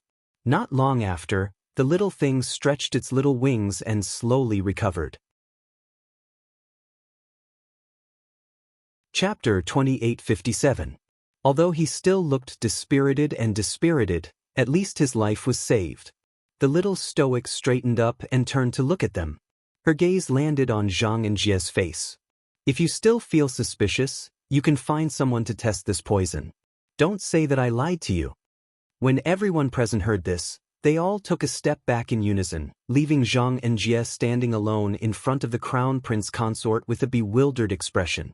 The little Crown Princess looked at him with a stoic expression. She frowned and raised the silver needle that was tainted with poison in her hand. "So it turns out you want to personally experience this poison. That's fine too." Zhang Enjia hastily retreated, but Minister Fang and his group of troublemakers retreated even faster than him. They all retreated out of the prison cell and even closed the door on their way out. They left him alone in the same prison cell as the little Crown Princess, this extremely dangerous person. Zhang Enjia was a bit stupefied. He turned to look at Minister Fang and his group, who had calm and innocent expressions, through the prison door. "Doesn't your conscience hurt by doing this?" The little Crown Princess held a needle in her hand and walked toward him step by step. "Don't worry. Although the treatment is a bit troublesome, it will definitely save you." Zhang Enjia's expression changed again, and he kept retreating while repeatedly saying, Don't, Crown Princess. This commoner believes you. Please don't insert needles." It wasn't like he was sick and had to, personally, experience the potency of this poison. He had already seen clearly what the little bird had gone through. There was no need for him to experience it himself. The little stoic said expressionlessly with a sour expression, "Weren't you looking at me with a suspicious gaze from start to finish?" "Oh no, absolutely not." Zhang Enjia hastily waved his hand. As the wife of the heir apparent of the divine province, the Crown Princess naturally wouldn't deceive a commoner like me. When the little Crown Princess withdrew the poison needle in her hand, Zhang Enjia's eyelid twitched. That needle. She kept the poison needle in her hand. If she was careless and pricked herself, wouldn't she be in big trouble? This action seemed to be very dangerous. The little stoic glanced at him indifferently. "It can't hurt me. You, on the other hand." She looked at him and asked indifferently, "Do you want to know who the mastermind behind the death of your family is?" "Yes." Zhang Enjia nodded heavily. "Then you can stay and help out at Kaidai Pavilion." Arbor glanced at him. "Until we catch the mastermind and find out who killed the 8 members of your Zhang family." Zhang Enjia couldn't help being stunned.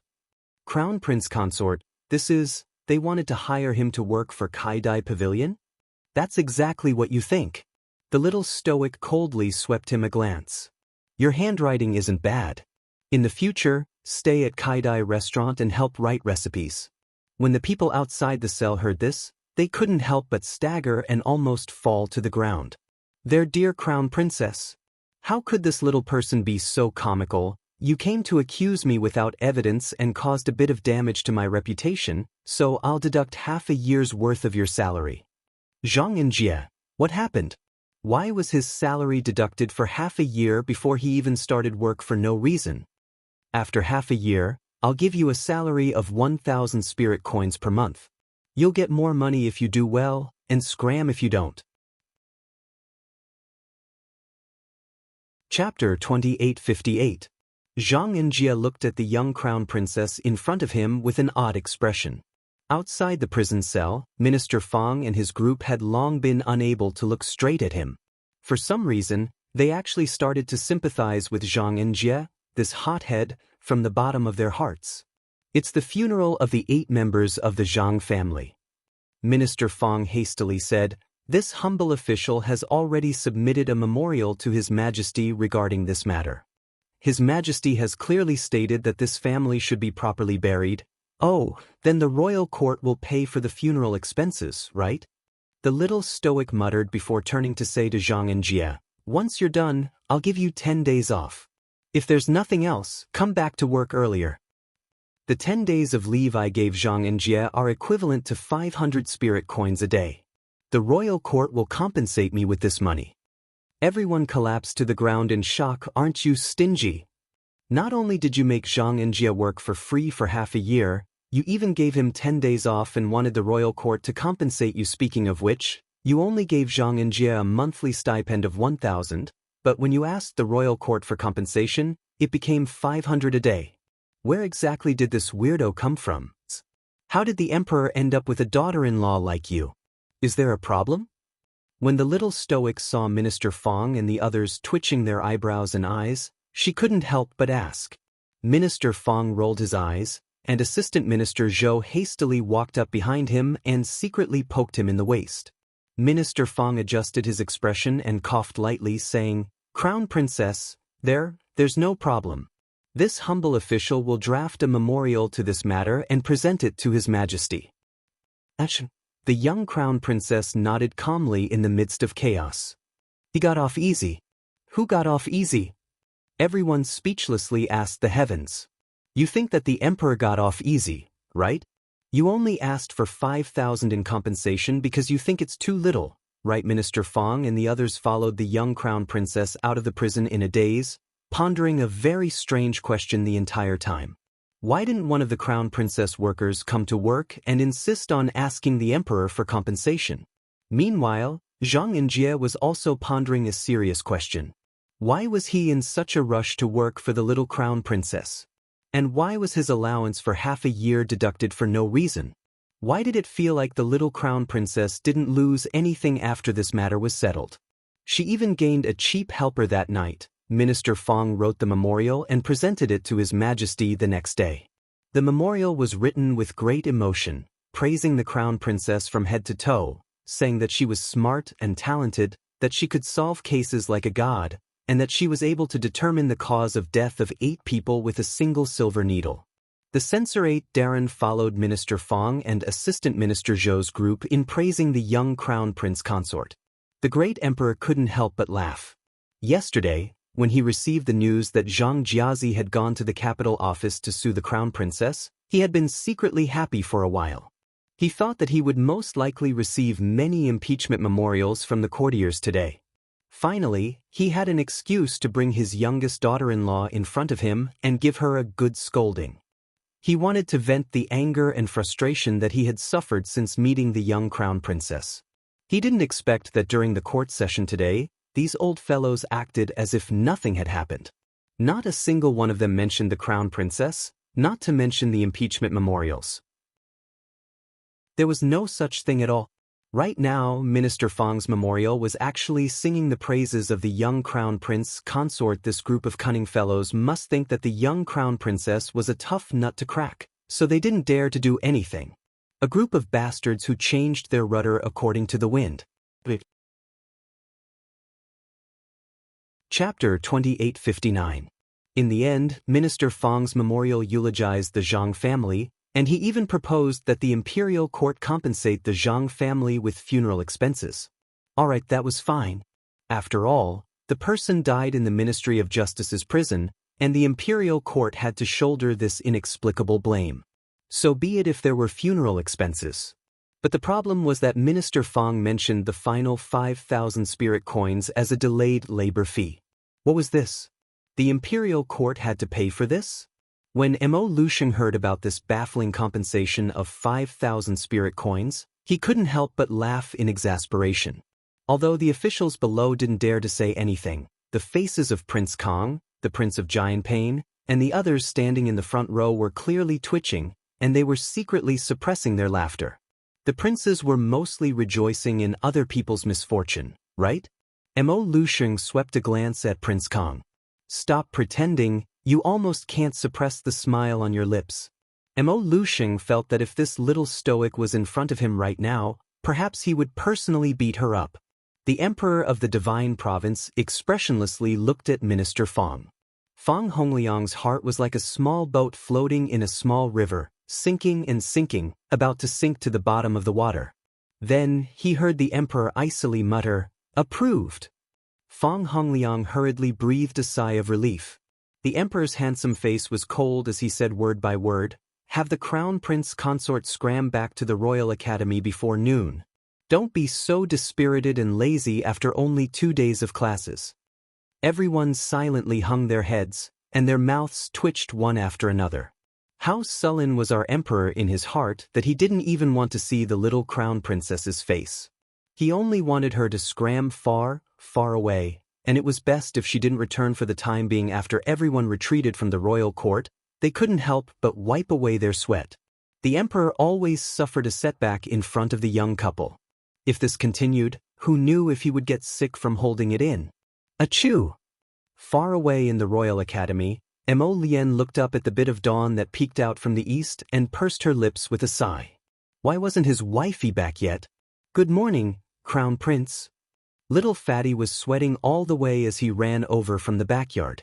He flashed 2 rows of white teeth at Prince Mo. Morning. Mo Lien nodded and looked at the little fatty and asked, "When did you come back last night?" The little fatty's hand that was wiping his sweat froze slightly. He turned his head mechanically and looked at the crown prince guiltily. What is it? The crown prince snorted. Why do you think that fellow doesn't even have a single guard by his side? Little fatty's mouth twitched, and his expression was one of sudden realization. He hurried to the crown prince's side and asked in a low voice, Your Highness, you did it? Do I look like such a boring person?" Mo Lien haughtily glanced at him before turning around to walk outside. Today, the instructor from the weapon refining hall wanted them to head over early. After yesterday's lecture on theory, they would probably have to personally make a storage cabinet today. The Wind Thunder City was so big that storage cabinets were indispensable. The storage cabinets in the entire Wind Thunder City were basically made by the students of the Royal Academy's refining hall. Although storage cabinets were useful, they were difficult to make and the process was extremely long. Therefore, it was really the most difficult practical course to pass in the refining hall. Because the storage space of each storage cabinet was different from the amount of magnetite required to be consumed, every storage item that required more than 10 magnetite was a defective product. After all, the storage cabinet could only be fixed in one place, and it wasn't very convenient to store items. Chapter 2860. If each storage cost more than 10 pieces of magnetite, then they really couldn't afford it. In addition, now that they were all using spirit coins, the blacksmiths were required to keep up with the times and improve their own storage cabinets. In yesterday's theory class, they were required to use spirit coins to replace magnetite storage during the process of making the storage cabinets. Of course, the consumption of spirit coins had to be controlled within 5 spirit coins. If the price was too high, the commoners in the city would definitely not be able to afford it. Today's task was to make this storage cabinet. Of course, it was impossible for most people to make a storage cabinet in a day. His Highness the Crown Prince missed his wife and was somewhat absent-minded. During the practical class, the crafting furnace and spirit fire that everyone used were all provided by the Academy. Soon, the absent-minded Crown Prince caused a stir in the weapon refining hall on the way to the cafeteria at noon. All the students of the Divine Prefecture branch were talking about their Crown Prince's miraculous feat of casually making a storage cabinet in half an hour. Everyone said, "His Highness is too miraculous." Even the students of the weapon refining hall felt a sense of pride. It is indeed miraculous. The teachers gave us 2 days. I didn't expect that His Highness the Crown Prince would only need half an hour to make such a perfect storage cabinet. Not to mention the tens of thousands of times of storage, each storage only costs 1 spirit coin. If this storage cabinet is placed in the city, it will definitely be very convenient for everyone. I heard that Principal Yun personally talked to His Highness the Crown Prince about this. He probably wants His Highness to make a few more storage cabinets so that the school can buy them.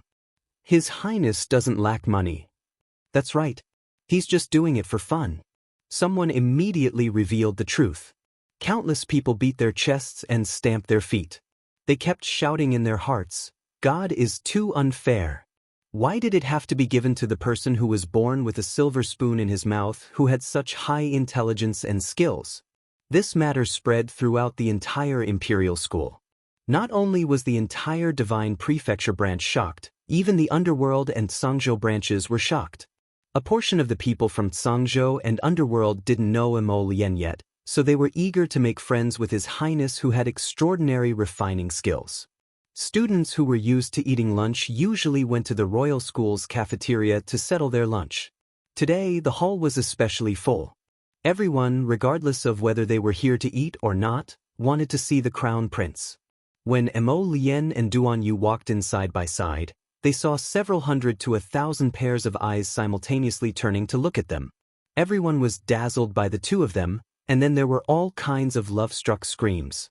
Little Fatty and Qi Xianxian hurriedly rushed to the front and blocked the crowd who wanted to surround them. They used their hands to block them. "What are you doing? What are you guys doing? Step back and don't come any closer.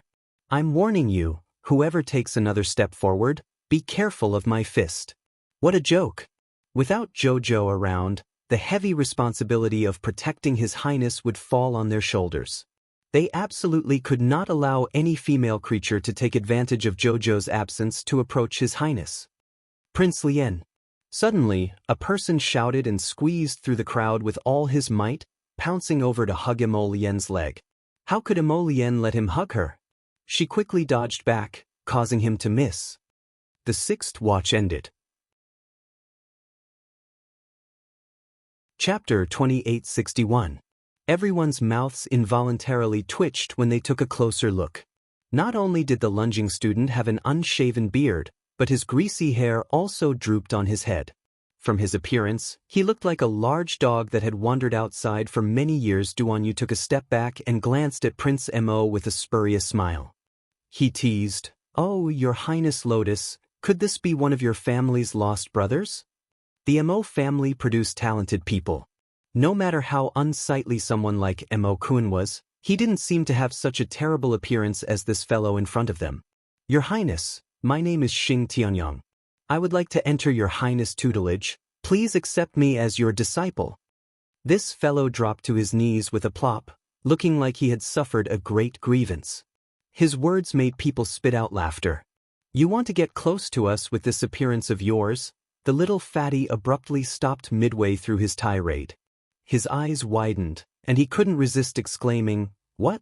You want to take Her Highness Lotus as your master?" Was this punk here to make fun of them? Judging from his age, this punk was probably in his 30s, right? Mo Lien glanced at Xing Tianyang exasperatedly. "Don't block the way." What kind of joke was this? He didn't want to accept such a greasy disciple. Right, don't block the way." Everyone repeatedly shouted for Xing Tianyang to move aside. The group was all blocked at the entrance. Xing Tianyang crawled over and wanted to hug Mo Lien's thigh again.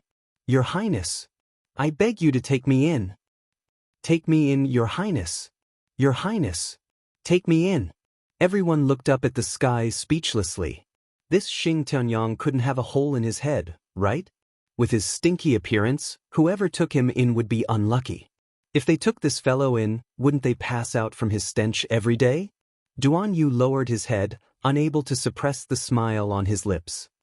Since Xing Tianyang is so sincere, why don't you take him in? Xing Tianyang cast a grateful glance at Duan Yu. Mo Lien cast a glance at Duan Yu before chuckling and thanking his family. She then strode past Xing Tianyang. Seeing this, Xing Tianyang hurriedly got up and ran a few steps, chasing after Mo Lien and shouting, "Your Highness Lien, please accept me. Your Highness Lien, I really want you with all my sincerity." The little fatty swung his round arm and pushed Xing Tianyang to the side. Xing Tianyang's voice suddenly stopped. The door of the private room on the second floor of the dining hall was pushed open, and a man who was wrapped up tightly came out, only revealing a pair of eyes. A group of people clustered around that person as he walked down the stairs and bumped into Mo Lien, Duan Yu, and the others. The corners of little fatty's mouth twitched. He lowered his head and his shoulders trembled slightly. Qi Xianxian also glanced at that person, then coughed and took a few steps back. At this moment, a male student who was holding a tray of food happened to turn around, and the bowl of soup in his hand hit the masked man. The soup spilled out and spilled onto the tightly wrapped man's chest, wetting a small patch. Someone beside the man immediately shouted, "How can you walk like that? Don't you have eyes?" Sorry. When the male student saw these people's stance, he quickly lowered his head and apologized profusely. The man who reprimanded him walked up and smacked him. With a clang, the bowl of soup in the male student's hand fell to the ground, creating quite a commotion and attracting many people's attention.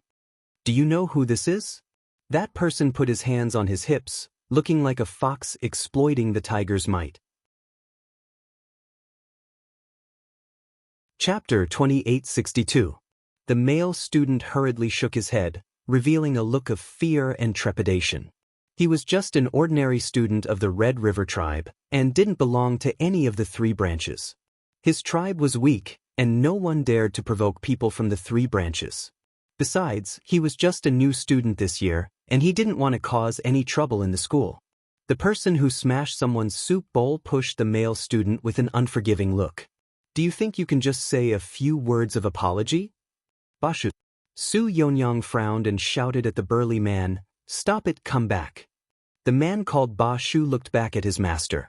Seeing that his master didn't say anything, he could only walk back resentfully. Su Yonyang understood her master's mood very well. At this time, her master didn't want to talk nonsense with others at all. He wrapped himself up like this because he didn't want to attract attention. However, this idiot Ba Shu made a fuss over such a small matter. He wanted everyone's attention to them and make her master more embarrassed. Yo, isn't this the crown prince of Zhangzhou, His Highness Li? Suddenly, an idiot jumped out of nowhere and slapped Zhangzhou's crown prince Rong Li's shoulder as if he was very familiar with him. Rong Li's face stiffened. When this dumbass slapped him, he accidentally pulled off his tightly wrapped hood. Thus, His Highness Li's bruised and swollen face was presented in front of everyone. A student nearby couldn't hold back his laughter and burst out laughing. The rice grains in his mouth were scattered all over the place. "What are you laughing at? Don't you want to live anymore?" Ba Shu, the old man, straightened his neck and roared in a gruff voice. "Oh my God, are you serious? Your Highness Li, you look like this? What's wrong with you?" The person cried out in surprise, blinking his eyes and covering his mouth with his hand in shock, expressing his shock and bewilderment in a timely manner. "Hell leopard!" Rong Li spat out these two words from between his teeth. His pair of narrowed eyes that were almost invisible stared fixedly at the grinning young man in front of him. Ming Bao reached out to pick at his ears. Rubbing his chin, he looked at him in shock and said, "Your Highness Li, you couldn't have been beaten up by someone, right? Who dares to make a move on our Highness Li?" Ming Bao said with a shocked expression. "Oh my heavens! Wah, Prince Lu, come and see." His Highness Li was beaten up so badly that his eyes can't even be found. Everyone couldn't help but twitch their lips. Beside him, vassal Prince Lu, who had been loudly called out to, helplessly raised his hand to rub his forehead. He turned to look at Emo Lien's party and stepped forward to bow. Emo Lu greets Your Highness the Crown Prince and His Highness Prince Jin. Emo Lien nodded slightly as he discreetly sized up this handsome and elegant cousin of his. Although they were both princes, this Prince Yong and was obviously not on the same level as the Prince Jianping. He was much more promising than the Prince Jianping. Hey, don't be so polite. We are all cousins, and we are in the academy now, not the imperial court. There's no need to be so particular.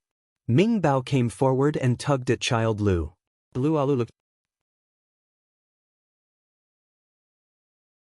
Chapter 2863. I saw it. Emo Lu helplessly face-bombed. He suddenly felt that he shouldn't have acted on a whim today and followed this dunce to the dining hall for a meal. Didn't he see that His Highness the Crown Prince Rong Li's face was already the color of a pig? This guy actually dared to add fuel to the fire and still fearlessly provoked this prince. Wasn't he afraid that he would get enraged and slap him to death? What's going on? Ming Bao giggled as he approached Rong Li. He sized him up several times and clicked his tongue. Heavens, this beating is too ruthless. Who exactly did this? Have you found out?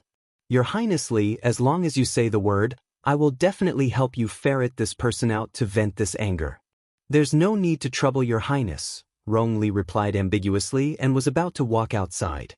Unexpectedly, the moment he moved, he saw Duan Yu's handsome face diagonally opposite him with a spurious smile. He was instantly enraged. The more he looked at this punk's enigmatic face, the more he felt that he was the main culprit who put a gunny sack over him in the middle of the night. Speaking of this matter, Rong Li was truly so angry that he wanted to kick the bucket. He really didn't expect that he would be put in a gunny sack in the dark while taking a stroll outside his own courtyard and taking a look at the academy's night scenery. At that time, he felt uncomfortable all over, as if he was drugged and couldn't use any spiritual energy at all. What was worse was that he had already used a blood stasis dispelling pill on his face earlier, but it was clearly ineffective and couldn't dispel the blood stasis at all. It wasn't like he was so bored that he was willing to wander around the dining hall with this ugly face that had been beaten black and blue. He had made an appointment with 2 seniors from the pill hall to come here to get a blood stasis dispelling pill. Unexpectedly, this blood stasis dispelling pill was completely useless, and he just so happened to run into Ming Bao, this lawless person, so it was even more tragic. At this moment, everyone in the cafeteria was whispering to each other behind their backs. They were secretly laughing and talking about this crown prince from the Tsang province. He was mocking him, the crown prince, for being beaten up so badly. Even his father, the Tsangzhou emperor, wouldn't be able to recognize this crown prince if he were to stand in front of him right now. Rong Li flew into a rage out of humiliation and glared at Duan Yu, but the latter naturally responded with an innocent expression. Let's go. Rong Li flicked his sleeves and started walking, but before he could take 2 steps, he was stopped by Deep Leopard. Don't go, big brother Rong Li. Who's your big brother? Rong Li angrily threw away his hand and snorted coldly. At this moment, he just needed a hole to burrow into. Although his face was beaten out of shape and his eyes were narrowed into slits, he could still feel the burning pain on his face. He wanted to curse out loud. Damn it, if he didn't find out who was the one behind his back, he would definitely take that person's life. No, it's them. It should be a group of people who beat him up last night. At the very least, he could feel several fists of different sizes raining down on his face. He really couldn't figure out who he had provoked. At this moment, Rong Li was blocked in the dining hall by Deep Leopard, and his face was so dark that it could drip water. Go away. Don't, big brother Rong Li. We haven't seen each other for many years, right? Now that we finally meet, let's sit down and reminisce about old times. If you want to reminisce, find your crown prince to reminisce about old times. I'm not familiar with you. Rong Li irritably threw away that guy's hand. Chapter 2864. Ming Bao pursed his lips and said unwillingly, I don't like talking to that guy. When he thought of Ming Yasi's face, Ming Bao felt like he couldn't eat anymore. Rong Li really wanted to yell, scram, at him. But fortunately, The good upbringing in his bones allowed him to forcibly restrain this vulgar word. His Highness Rongli was about to suffer internal injuries from the stifling. Wow, His Highness Yasi, it's His Highness Yasi. Oh my God, the young sirs from the Qin family are all here. Hurry, hurry, hurry and support me. Why do I feel like my eyes aren't enough to see? The young sirs' outstanding appearances dazzled all the female students present. They were clearly standing in a very ordinary cafeteria, but in their eyes, it was as if they were standing on a hillside filled with flourishing flowers and fluttering willow leaves. Facing them were several extraordinarily handsome young sirs in full bloom. Ah, I heard His Highness the Crown Prince of Zhangzhou was severely injured from the beating. Where is he? Ali followed behind Ming Yasi, and every time he opened his mouth, he would say something that was infuriating. Everyone from Zhangzhou involuntarily wanted to grind their teeth. My apologies, my eldest brother isn't seriously injured. Sorry to disappoint you. Duan Yu turned back to rebuke him with a grin. Ali pursed his lips, but when he saw Duan Yu refuting him, he didn't say anything else. Ming Yasi quickly walked to Emo Lien and looked around before asking with a frown, "Where is she? What does it have to do with you?" Emo Lien and Duan Yu answered in unison. Our dear Ming Yasi's face darkened. I have something to say to her. Scram. Emo Lien threw him a word. Ming Yasi's handsome face darkened. Emo Lien, speak properly with me. Seeing that they were conversing, Rongli wanted to circle around them and leave. He really didn't freaking want to continue exposing his ugly side in front of so many outstanding youths. Prince Mo was famous in the 3 provinces because of his extraordinary talent in weapon refinement. Could it be that he, Rongli, was going to be famous because he was beaten up? Hey, Big Brother Rongli, Big Brother Rongli. Underworld Leopard didn't give up and continued to block his path. Rongli's face was so ugly that it was about to emit a yellow light. What are you doing? If it were any other time, his stern shout and glare would definitely be able to intimidate many people. But now he had been beaten so badly that the bruises on his face couldn't be removed. The slits in his eyes couldn't be opened at all. How could he still widen his eyes to show his majesty? However, it made his narrowed eyes look especially comical. Ha! Little Fatty suddenly laughed out loud. Everyone turned to look at him as if they were looking at a brave warrior. To be able to laugh out loud in front of the Crown Prince of Tsang Province without giving him any face, he was truly courageous. Look, he can't even open his eyes. Rong Li's face was red with shame and anger. Su Yonyang couldn't help scolding, "How dare you? Even the Crown Prince of Tsang Province is throwing his weight around in our divine province?" Emo Lien glanced at Su Yonyang in displeasure. Duan Yu said with a chuckle, "Since we're all in the same academy, then there's only the difference between schools and students. We're all classmates, so at least we're all equal in the academy. There's no such thing as being impudent or not." Rong Li turned his head and forcefully squeezed out of the crowd. He simply didn't want to waste any more words with them. He had lost a lot of face. Chapter 2865. Ming Bao still wanted to go up and pull him back, but Ba Shu and the others rudely blocked him. "Your Highness, please conduct yourself with dignity." Conduct himself with what dignity? He really was a guy who couldn't take a joke. He flew into a rage out of humiliation and stormed off in a huff. Ming Bao harumphed and scooted over to the Duke of Eternal Peace's heir, Mo Lu. He tugged at his sleeve and said, "Ah Lu, let's not play with Rong Li in the future. He really is a miser who can't afford to play, humph." Mo Lu couldn't help but facepalm. Today, Zhangzhou's crown prince was utterly humiliated in this cafeteria. His heart was probably about to bleed from holding it in. "Let's go eat," Duan Yu muttered before walking up to the private room on the 2nd floor. When the greasy youth, Xing Tianyang, who was glaring covetously from the side, saw this, he hastily howled and wanted to pounce over, but he was stopped by 2 men in black who suddenly appeared. "Fuck, how many days has it been since that person bathed? His body is about to grow fur and stink to death." Little Fatty pinched his nose and followed Duan Yu and the others upstairs. The group sat down in the private room and ordered more than a dozen dishes. They chatted as they ate. What's up with his face? Mo Lien couldn't help but twitch her mouth when she recalled Rong Li's wretched appearance. Last night, he discovered little Fatty and the others sneaking out, so he followed them and took care of several hidden sentries that Rong Li had placed in the shadows. Hence, Prince Mo played a significant role in why little Fatty, Qi Xianxian, and the others were able to beat up Rong Li so easily. Duan Yu picked up his teacup and took a sip. Thank you, everyone, for standing up for me. Qi Xianxian waved her hand as she ate. Jojo said he was going to beat him up. Then the wound on his face hasn't healed even now because, Duan Yu said exasperatedly, Jojo even left behind medicine? Lu Yu quickly shook his head.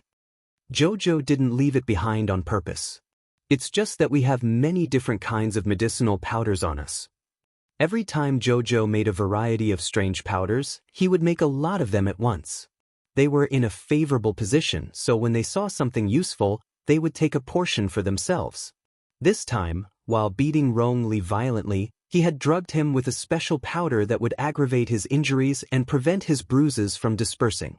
As for why Rong Li felt that he couldn't use his spiritual energy, it wasn't because little Fatty and the others had such a powerful powder. This was all thanks to Prince Mo, who had secretly sealed Rong Li's spiritual energy.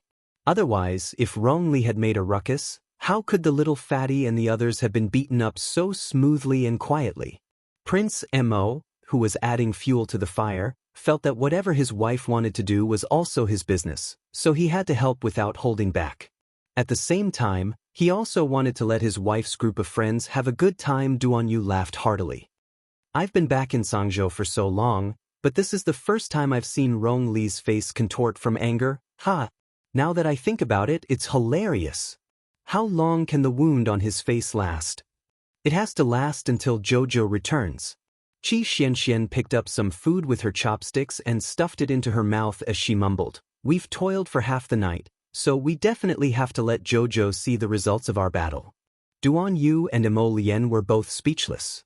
It turned out that the main reason they used this special powder was because Jojo wasn't at the academy right now, so they had to wait for Jojo to inspect the results when he returned. "Take out all the weapons on you," Mo Lien said indifferently. Chapter 2866. Before setting off for the Sun Moon Secret Realm, I'll help you reforge your weapons. Everyone was overjoyed and hastily took out their weapons, placing them in front of the Crown Prince one by one. The Crown Prince put them away into his inner world one by one and nodded at them. "I need some time."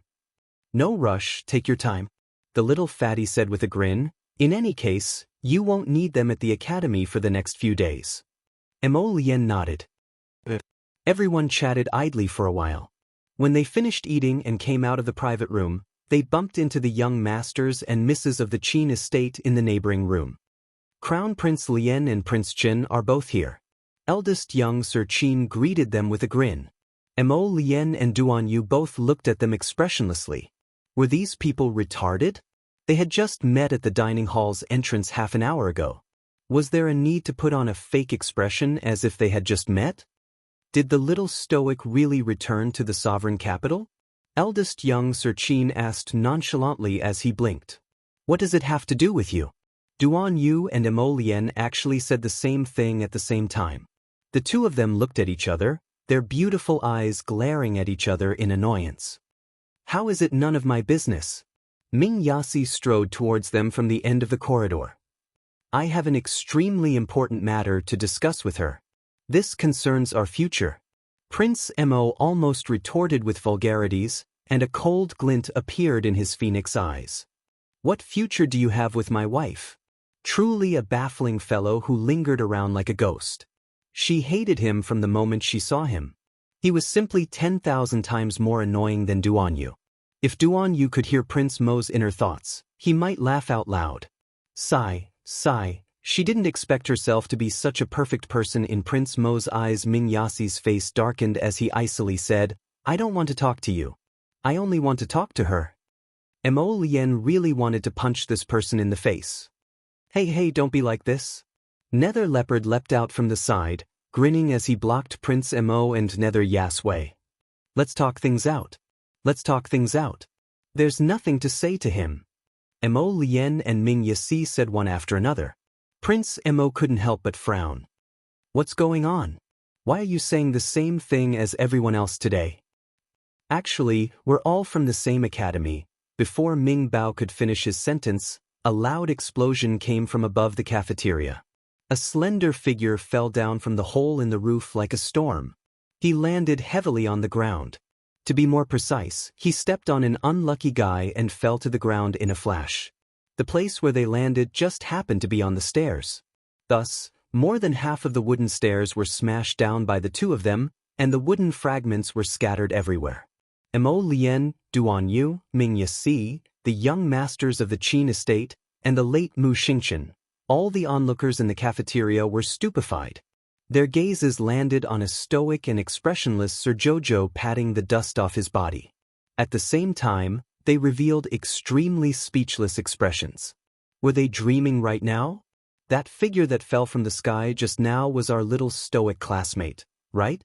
Her calm and expressionless face involuntarily made them wonder if their eyes were playing tricks on them just now. Fragmented dreams. Chapter 2867.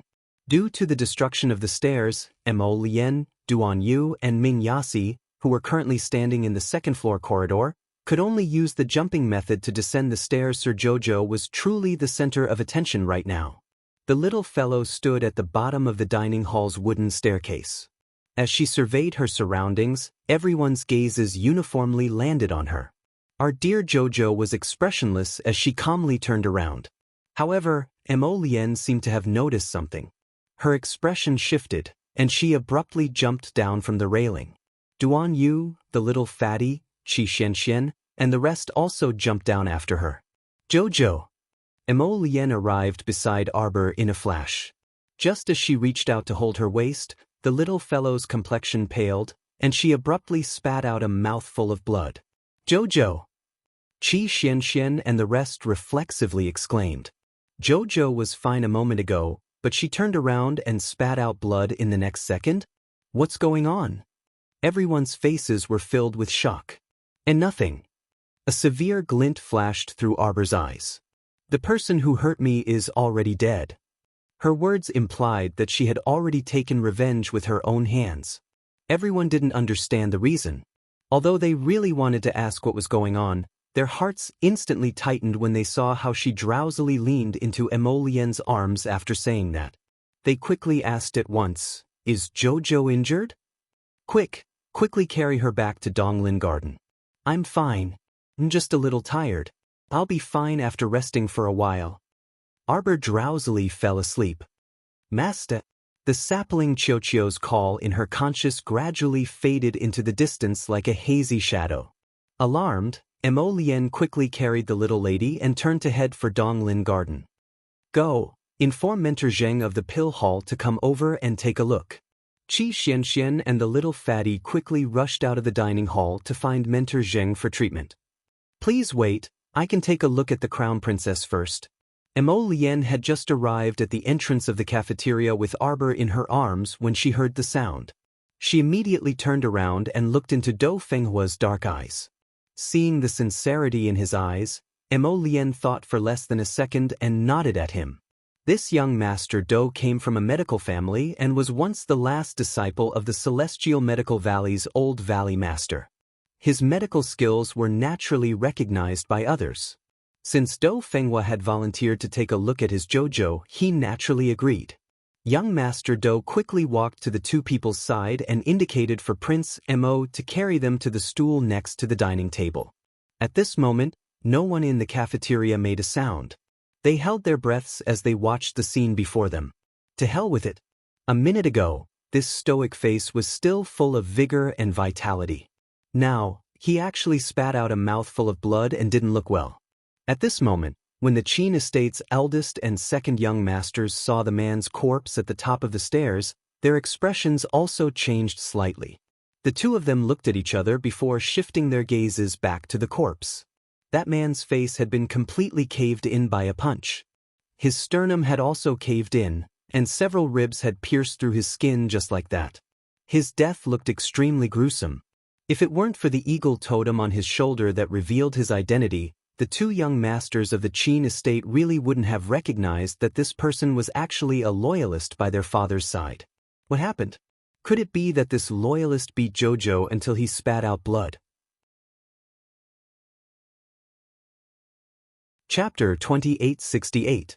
It's truly strange that the crown princess doesn't have any traces of external injuries on her body, Dou Fenghua muttered to herself. Mo Lian's heart thumped, and he imperceptibly pulled Jojo's wrist back and lifted her up again. He nodded at Dou Fenghua and asked, "Are there any internal injuries?" "There are some internal injuries, but the crown princess should have taken some self-made medicine, so her current condition is still considered good." "That's good."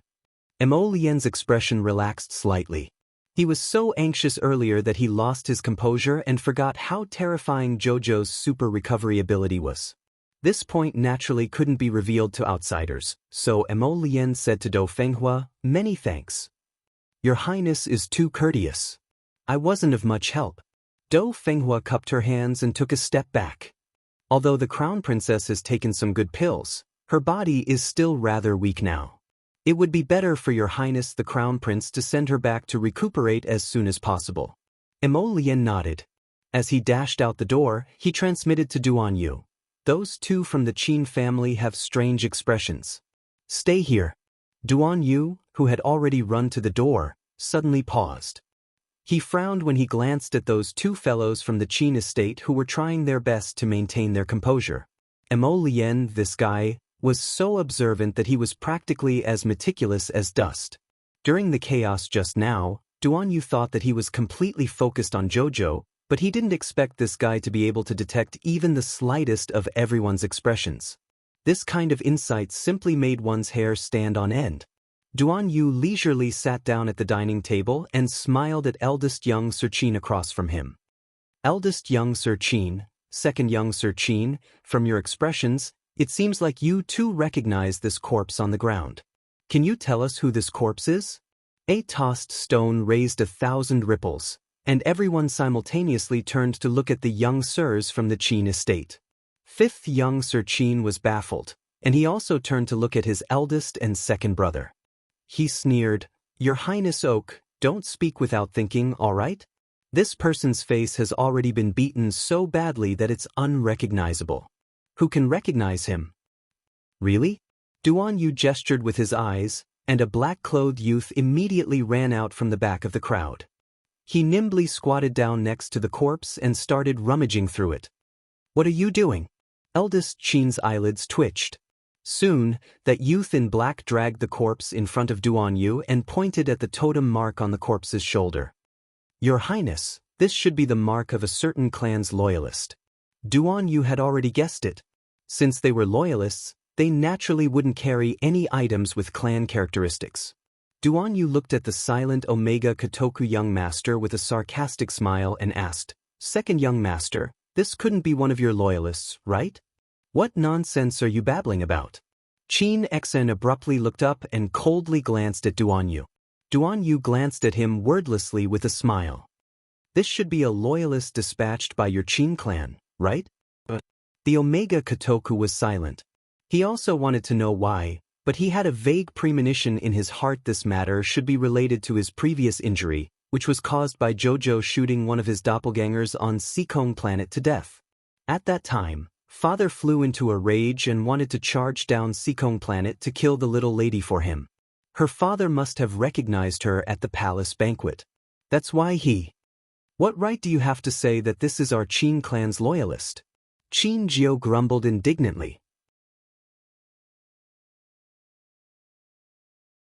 Chapter 2869. Silence hung in the air, and no one bothered with him. Qin Jiao pursed his lips at Duan Yu. "Duan Yu, you can't wrong our Qin family. Some of you know very well whether you're wronged or not." Duan Yu said dryly, "Take this corpse away." Quickly look. At this time, a student suddenly shrieked as he pointed at the corpse lying stiffly on the ground. Duan Yu reflexively turned around to look and saw that the suicide soldier's corpse on the ground was slowly rotting from the inside out, as if it was rotting on its own. Within a short few minutes, A shallow brown substance appeared on the ground, as if some water had been mixed into the mud. It made one's hair stand on end just by looking at it. Such a big person actually turned into a puddle of mincemeat in an instant. The students who were eating looked at their plates and silently put down their chopsticks. It truly made them vomit their dinner from last night. Duan Yu clapped and laughed, nodding as he praised, "Good skills, good methods. The Qin estate is worthy of being a century-old patrician family of elixirs. Admirable, admirable." Qin Xian's expression was naturally extremely unsightly, and he turned to leave the dining hall with a flick of his sleeve. "I will investigate this matter thoroughly and will definitely give you all a complete explanation." The eldest young sir sighed and hastily left with him. On the other side, Prince Mo, who had just returned to Donglin Park, welcomed the Pill Hall's instructor Zheng and another instructor. "Instructor, quickly take a look at our Jojo. She vomited blood just now," Qi Xianxian hastily said, her brows completely knitted together. Instructor Zheng quickly went up to check the student's pulse and then said something similar to Dou Fenghua's. He only said that the little stoic was fine. Her body was full of vitality, and the circulation of spirit energy in her meridians was also very normal. Prince Mo's expression was unperturbed, and he quickly sent a look to the dazed Lu Yu on the side. The latter went up to salute the instructors and exchanged pleasantries along the way before asking the two instructors to leave. Prince Mo breathed a sigh of relief and said to the extremely anxious Qi Xianxian, "Jojo is fine. Jojo's recovery ability is extremely strong. I was flustered earlier and forgot about this matter. Don't tell anyone else." "All right." Qi Xianxian and the others quickly nodded in agreement. "Little ball." Prince Mo's handsome face darkened as he called out. The little tray ant trembled as it crawled out from behind Arbor's shoulder. Its small eyes, which were as bright as black beans, timidly glanced at the crown prince. "What's going on?" Prince Mo's cold gaze fell on the little tray ant, causing it to tremble and shake the two leaves on its head. Master, we were attacked." Mo Lien raised her eyebrows. "It's a long story." The little trent's two branches touched each other subconsciously. "Then speak slowly." The little tray ant stole a glance at Prince Mo's cold expression and stuttered as it spoke. "Actually, before noon today, everything was going very smoothly. The little stoic's master expressionlessly accepted the 5,000 spirit coins that the emperor sent as compensation for the employee's leave. Then, she had someone summon the family that had been thrown into jail for no reason and became a mob for a few days. That family's surname was He. They couldn't grow anything in their hometown, so they went to the capital with difficulty to make a living. There were several other families that were in the same situation as them. Their family conditions were especially difficult, and recently, they could only beg to survive. Chapter 2870. At present, he was the only strong man left in the He family. There were so many mouths in the family waiting to eat, and it was hard to find work in the capital. Therefore, he had been mingling with the refugees and beggars for a while. Who would have thought that misfortune never came singly? He was arrested and thrown into jail as a mob, and spent several days in jail for no reason. The 7 or 8-year-old boy from Old He's family hid behind his grandmother. His round eyes were filled with childlike innocence as he stared at Arbor. Arbor sized up the strong man and asked, "How many refugees like you are there in the campsite?" For the peace of the entire sovereign capital, the capital magistrate had set up several campsites in Huanlang district in the western part of the city to separate the refugees that came from the north and south. Life had not reached the point of no return, especially in a place like the Divine Land. It was still considered stable and there were no zombie outbreaks for the time being. Therefore, even if the refugees were staying in the refugee campsite, they could still eat the hot porridge and rice distributed by the imperial court every few days. "Yes, there are many people." The strong man from the He clan hurriedly said, "There are many people who came from our hometown. There are about 40 to 50 of them." Arbor nodded. "I have a job here. I wonder if you are willing to do it." The strong man from the He clan was slightly excited as he quickly said, "Crown Princess, please speak." Although he was only an ordinary person, he was full of strength. He believed that as long as he could find a job, He would definitely be able to provide for his family. I want to hire you to mine Chess Mountain Spirit Stone Mine. Mining was a strenuous job. As long as they were trained for a day or two and grasped a certain technique, they would be able to mine. I will pay you 50 spirit coins a day. Are you willing to do it? The man was overjoyed at the unexpected good news. 50 spirit coins a day was basically enough to feed 2 to 3 people. It was just that they had a lot of family members. Both men and women can do it. The 2 sturdy-looking middle-aged women from the He clan were overjoyed when they heard this. They immediately asked, "Crown Princess, is that true? Can we go mine too?" Generally speaking, there weren't many jobs that women could do, especially when it came to physical labor like mining. Basically, they wouldn't recruit women to work. The little Crown Princess nodded. 2 days off every month and 5 days off during festivals. If you do well, I'll reward you. Are you willing to? Yes, yes. All right, go to the refugee camp and put up a notice. I want to recruit around 300 people. Arbor's expression was indifferent as he said, "Bring in those with good character. We don't need those who are used to sneaking around." Sit. Crown Princess, this little one understands. The He clan's burly man nodded excitedly. Arbor turned to glance at Huifeng. I'll leave it to you. Huifeng rubbed his nose and could only lead the happy family out to handle some matters. Although Auntie Jing didn't say it, she truly admired this little crown princess from the bottom of her heart. This young crown prince consort looked cold and didn't seem to be a very kind person in her usual actions. However, everything she did was in the direction of leading people onto the path of the Great Tao. The imperial court's occasional relief could only provide some refugees with basic food and clothing. In essence, the root of the problem was to find them a stable job. This way, they would naturally have a stable source of income every month. They would no longer need to wander around the imperial capital as beggars or refugees. Chapter 2871. In reality, the young couple had already chosen the mining team. The crown prince had already made proper arrangements for the talents in or selection and smelting.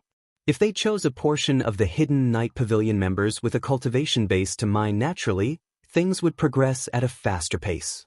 But now, the young crown princess mobilized a portion of ordinary people to mine. Presumably, progress wouldn't be too fast for such a large Chess Mountain spirit mine.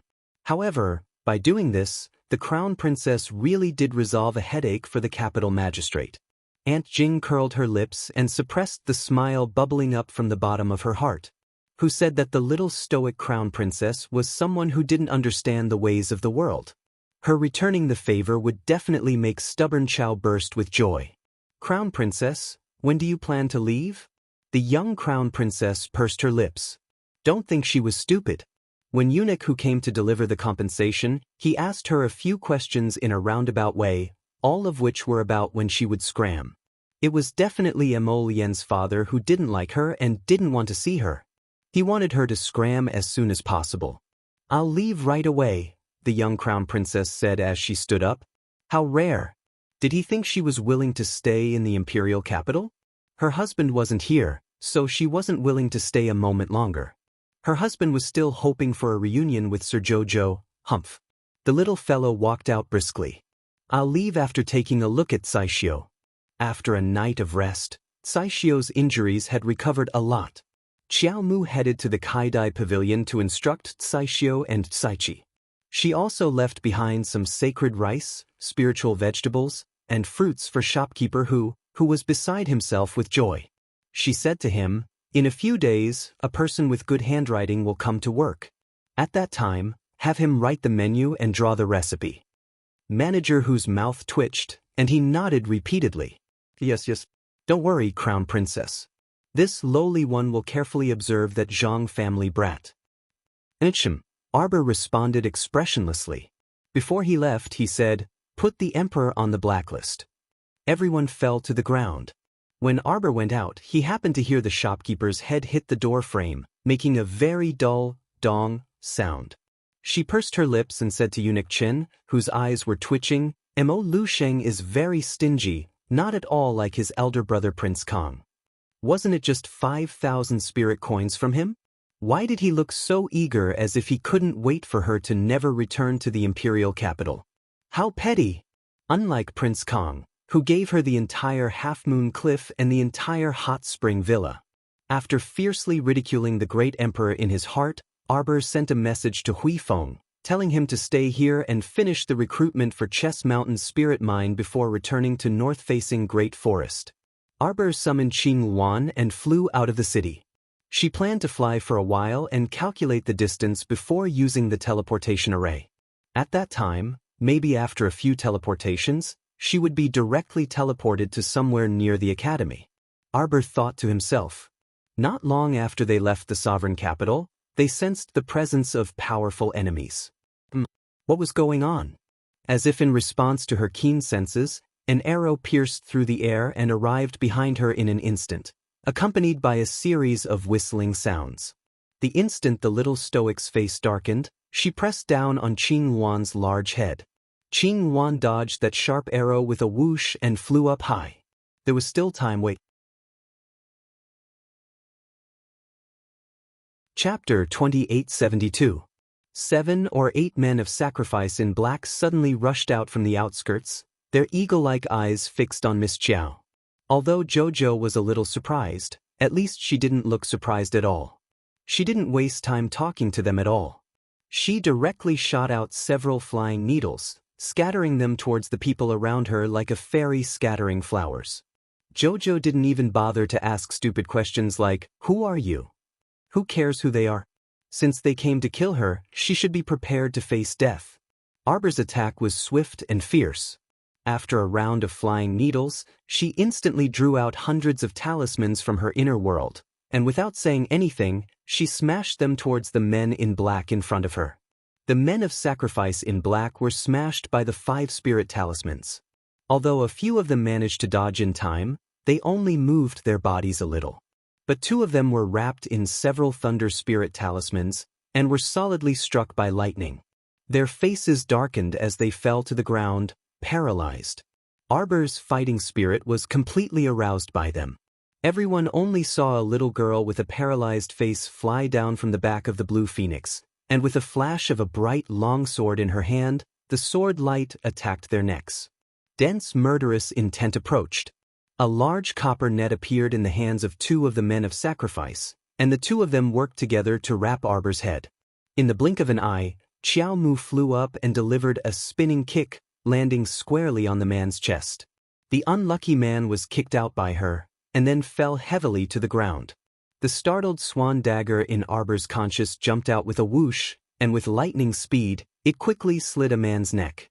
Just like that, in less than 5 minutes of fighting, one of their companions died right in front of them. Although they were men of sacrifice for their master, who would want to die when there was a chance to live. But today, the order from the top was to drag the little girl to death even if he had to drag it out. So none of them could back down, and they had to continue. Even if this girl's methods were swift and fierce, and she wasn't an easy bone to chew. "Get out of the way!" A deep voice came from the back of the crowd. The crowd parted in an instant, allowing an ordinary-looking middle-aged man to dash in front of Arbor. The man didn't say anything and directly shot a shuttle towards Arbor's face. His method was especially vicious. She wanted to kill her and ruin her face at the same time. Xiao Mu sneered, and she shot out an icicle with a backhand to block his attack. The startled swan dagger spun around the middle-aged man at a speed comparable to light before landing in her hand with a whoosh. A line of blood appeared on the man's arm. On the other hand, a hidden weapon had left a white mark on the back of his hand. How dare he hurt her? Arbor's heart was filled with anger. He reached out his hand to hold down the little white snake that was about to move and said in his heart, "Don't move." She wanted to personally deal with this person who dared to hurt her.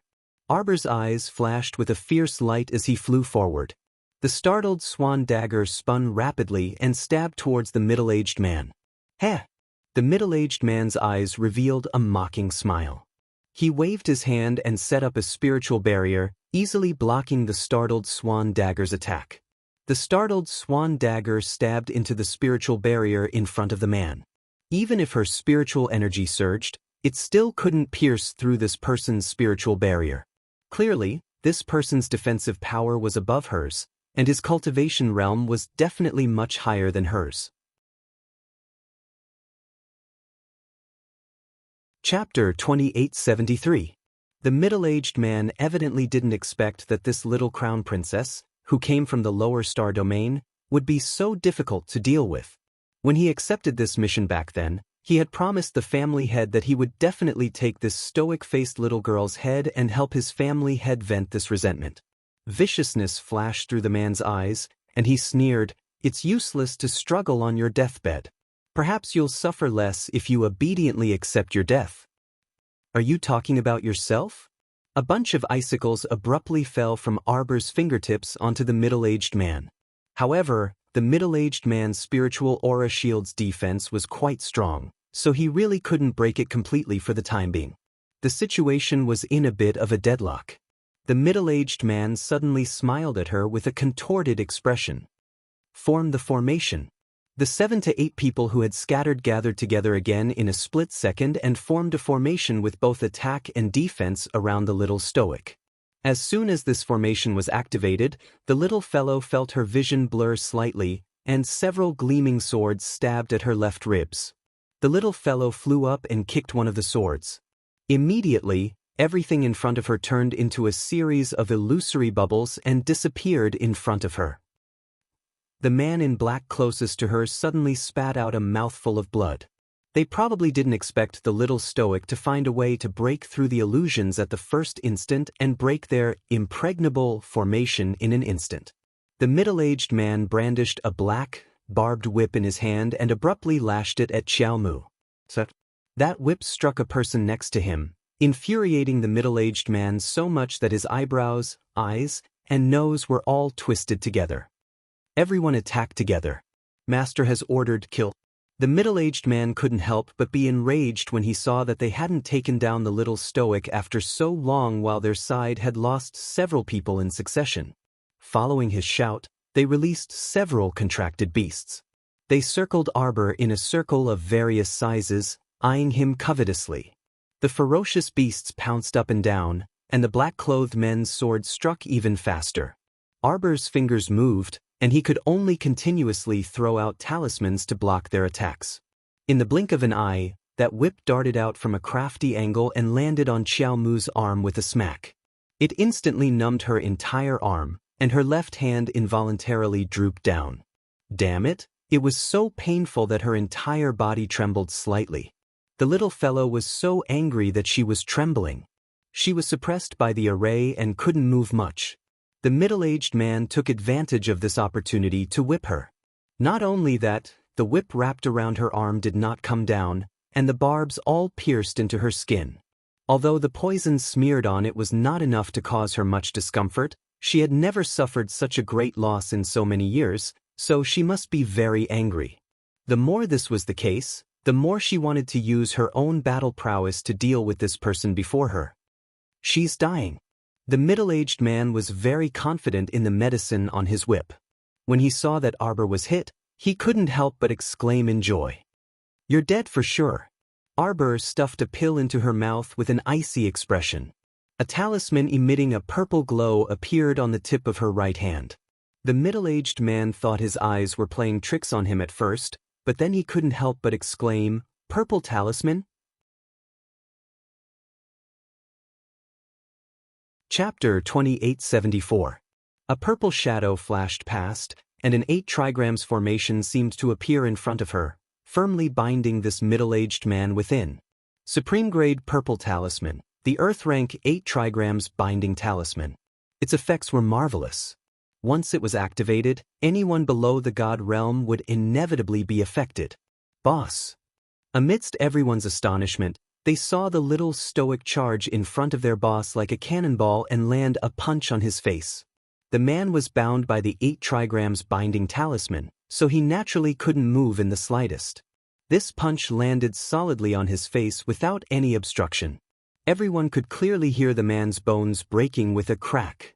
The bridge of his nose was broken, and the punch even caused this middle-aged man's entire face to cave in a bit. The little girl's move instantly made everyone's hair stand on end. Swish! A shadow flashed past, and they discovered that they had rolled out of a dazzlingly bright light screen. At the same time, the startled swan dagger flashed past, taking the life of one of the black-clothed kamikaze soldiers.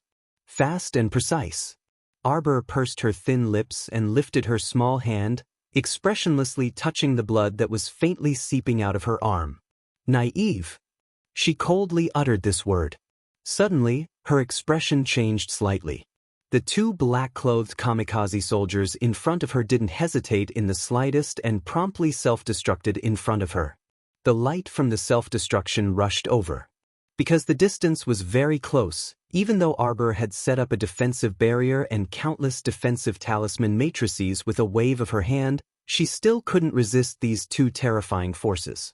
After all, these two kamikaze soldiers had cultivations above level 10 spiritual masters. As a result, she was unavoidably flung flying, and her internal organs suffered a certain degree of pressure. Cough, cough. A trace of blood seeped out of the corner of Arbor's lips. She was very clear that her internal organs had been damaged. The more furious she was, the colder and more emotionless her eyes became. His eyes were filled with killing intent. "No one is to come out and help me." Her words were so calm that they were almost callous, instantly stopping the saplings, Chio, and the others from jumping out. Master Silver was silently enraged. Purple talismans, purple talismans, purple talismans. Around the little girl's body, purple talismans slowly flashed and floated up one by one. After a flash of purple light, the Vajra talisman attached itself to her hand. Arbor's expression was extremely cold. "Die!" She pounced on him, her small jade-like hand, which had the Vajra talisman attached to it, coldly hammered his chest. Several of his ribs were instantly broken. The ribs were inserted into the man's heart and lungs in a contorted manner. Large amounts of blood flowed out. However, there was not the slightest bit of humanity in her eyes. "Kill him." At this moment, these words were echoing in her mind. It was as if she had gone mad and had fallen into a demonic nightmare. "Jojo!" The venerable Peach Blossom Immortal suddenly appeared beside her and reached out to grab her. However, he grabbed nothing but air. A vicious glint flashed in her eyes, and she immediately dragged that person into the teleportation array. The venerable Peach Blossom Immortal had no choice but to follow the talisman array. With a whoosh, Arbor dragged that middle-aged man and teleported countless times, directly to the sky above the academy. After passing through the academy's great defensive array, Arbor actually did not know where she had been teleported to. Her eyes could only see blood.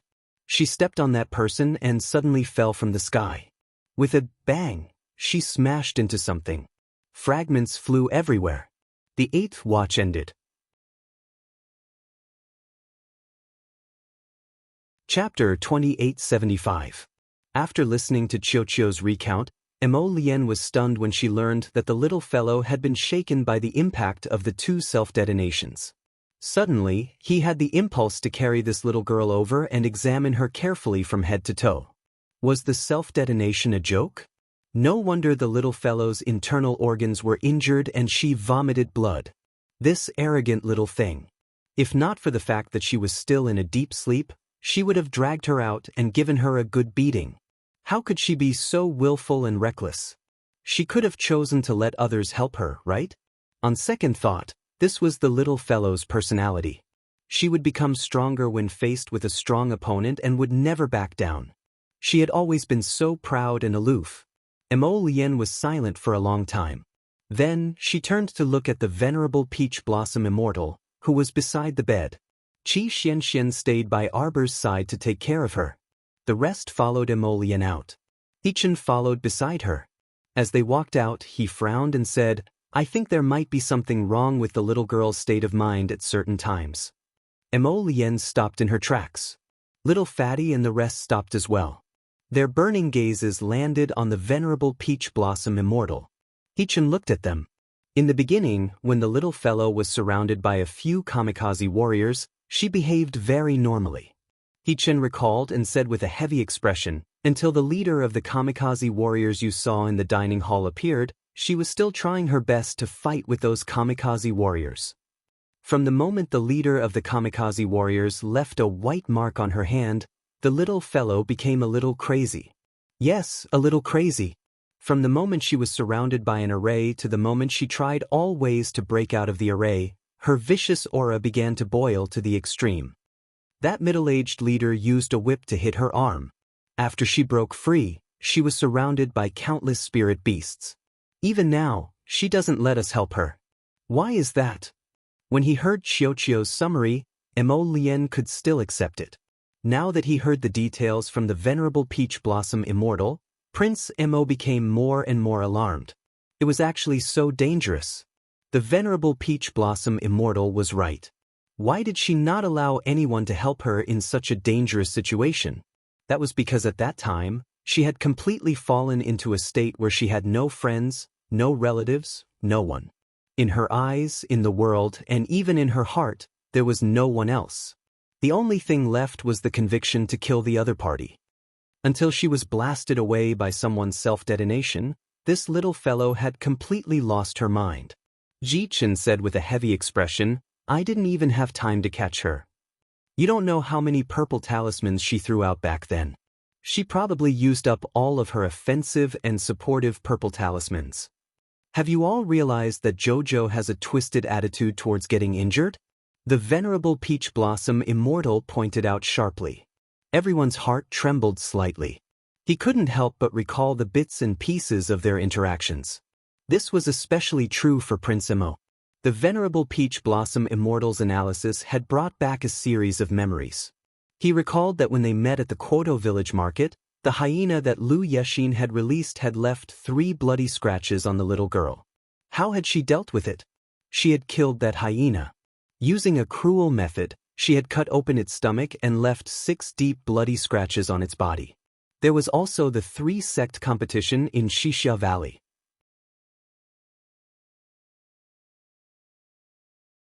Chapter 2876. When the little fellow met the masked Hui, a white mark appeared on the back of her hand because of Hui An's sudden attack. Hui An was sent flying by his kick on the spot. She was in so much pain that she could not get up. But the little fellow was obviously not satisfied with such an outcome. In the end, she still insisted that Hui An leave her hand behind. At that time, he only thought that the little fellow did this because she was furious. After all, she usually treated those who liked to jump up and down to provoke her as idiots. Now it seemed that he still did not know her well enough. This little thing seemed to have an almost obsessive pursuit of perfection towards every inch of her skin. She would not allow anyone to harm any inch of her skin. Even if it was just a scratch on the back of her hand, she would not allow it. In other words, no matter how you provoked her verbally, once or twice, she might treat you as an idiot and ignore you. By the 3rd time, she might not be able to bear it and send you flying. But if you hurt her skin, she would completely turn into a demon and fight you to the death. Mo Lien and Ji-Chen silently met each other's eyes, and they both saw the deep worry in each other's eyes. To put it in a deeper way, the little fellow's state was that there was a demon in her heart. It was very disadvantageous for her to go through the 5 spirits reincarnation test when she ascended to the immortal state in the future. East of Dragon Flame City, Qin Estate. Qin Hong was trimming a unique herb in the greenhouse. When he heard footsteps hurriedly coming from behind, he did not turn his head and just said with a cold expression, "Is everything done?" "It failed, master." Qin Hong's originally steady hand was slightly crooked. With a snap, he directly cut off half of the graceful herb with a pair of scissors. The middle of the herb was cut off, and the roots quickly withered. In less than a second, the herb turned into withered branches and withered leaves and drooped down. Qin Hong stared at the scissors in his hand with a pained expression, wishing that he could smash a hole in the person's head. Looking at his master's terrifying expression, the middle-aged man who came to report the news trembled slightly. His eyes trembled slightly and he immediately lowered his head. Qin Hong threw the scissors on the ground with a bang. Trying to control his anger, he asked in a low voice, "What happened?" "Master, Bingba's life lantern suddenly shattered." What? Qin Hong could not believe his ears. He hurriedly lifted his robe and said, "Take me there." Qin Chao was family head Qin's right-hand man, so he understood Family Head Chin's intentions very well. Hearing Family Head Chin's words, he hurriedly led Family Head Chin to the small temple where the elite Death Warrior's life lanterns were enshrined. The two of them hurriedly walked in and saw that there were 4 to 5 rows of life lamps in the small Buddha hall. They were swaying in a special transparent container. The third life lamp in the last row had completely disappeared. The corners of Qin Hong's mouth drooped. His shrewd old eyes were filled with doubt and confusion. What message did the life lantern miniature receive? Zither Grass waved his hand, and the scene in the life lamp miniature jumped out. However, the life lantern miniature could only intercept a small portion of information, so the two of them could only watch in trepidation as the little stoic in the projection stared at Bingba as if she was looking at a dead person and punched Bingba's cheek so hard that it caved in. "What kind of power is this?" Qin Hong exclaimed. Qin Grass couldn't help but wipe the cold sweat off his forehead with his sleeve. Chapter 2877. Originally, he was planning to personally lead a team to exterminate this little stoic girl. Later, he thought that the other party was the crown princess of the Divine Province after all. If he personally led a team to look for trouble, it would be fine if they didn't investigate, but once they did, he would also be implicated. At that time, perhaps the family head would push him out to be the scapegoat to protect the family clan. Hence, he didn't wade into this muddy water and had Bingba lead a dozen kamikaze soldiers to surround the little stoic. Now that he thought about it, it was truly fortunate that he didn't go. Otherwise, who the hell knew if he could withstand the little stoic's powerful punch? The two of them didn't see the subsequent scene of the little stoic flinging out countless purple talismans from the life lamp miniature. However, the punch that caved in Bingba's cheekbone already made them extremely shocked and gloomy. "Why is it like this?" Qin Hong muttered to himself. Then, as if a divine light flashed in his mind, he cried out in surprise, I didn't expect that after eating rice for so many years and walking so many paths, I would actually be deceived by this little girl. She isn't the weak little level 3 spiritual master she looks like. She definitely isn't." Qin Mu shouted angrily. This little brat really deceived everyone so bitterly. Qin Mu carefully thought about it. Indeed, the power of that little girl's punch that appeared in the life lamp miniature just now was able to cave in the cheekbone of a level 15 great spiritual master like Bingba. Evidently, her strength was about the same as Bingba's. "She's a level 15 great spiritual master." Qin Hong roared angrily and smashed his fist on the wooden pillar beside him. "That damn darn brat, we were deceived by her. She must have some magic treasure that conceals her aura or a talisman that lowers her cultivation realm. If he had known earlier that this damn brat was a level 15 great spiritual master, he definitely wouldn't have just sent Bingba, a level 15 great spiritual master, to deal with her. Thinking about it, if he sent so many kamikaze soldiers after a mere level 3 spiritual master, they should have been able to take her head, right? However, they didn't. The more Qin Hong thought about it, the angrier he became. His fingers clenched so tightly that they made cracking sounds. "Despicable," Qin Mu said angrily. After being surrounded by kamikaze soldiers this time, the little stoic would definitely be more cautious. It might be difficult to find an opportunity to intercept and kill her when she was alone. "Patriarch." At this moment, Qin Grass interrupted him with a trembling voice. He bent over and handed over a communication jade talisman. "Yes, young master sent a message." Qin Hong's face was cold. He took the communication jade amulet and glanced at it. He was so angry that he smashed the communication jade amulet on the ground. Damn it, what was going on with this little stoic? Even if he could fly, it was impossible for him to reach the Royal Academy from the imperial capital so quickly. But now, Exen had sent him a message asking him what was going on. It was obvious that she knew what he had done. Also warned him not to act again, and forbade him from sending any more men to deal with Arbor. Yes, it was a warning, it was an angry reprimand. He could imagine his son, who had always been calm and composed, flying into a rage in the royal school.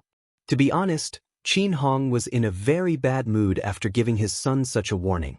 Why did he do so much? Wasn't it to avenge the destruction of his clone? Why did his son not appreciate his kindness and blame him for acting on his own accord? Damn it. Qin Hong paced up and down the room.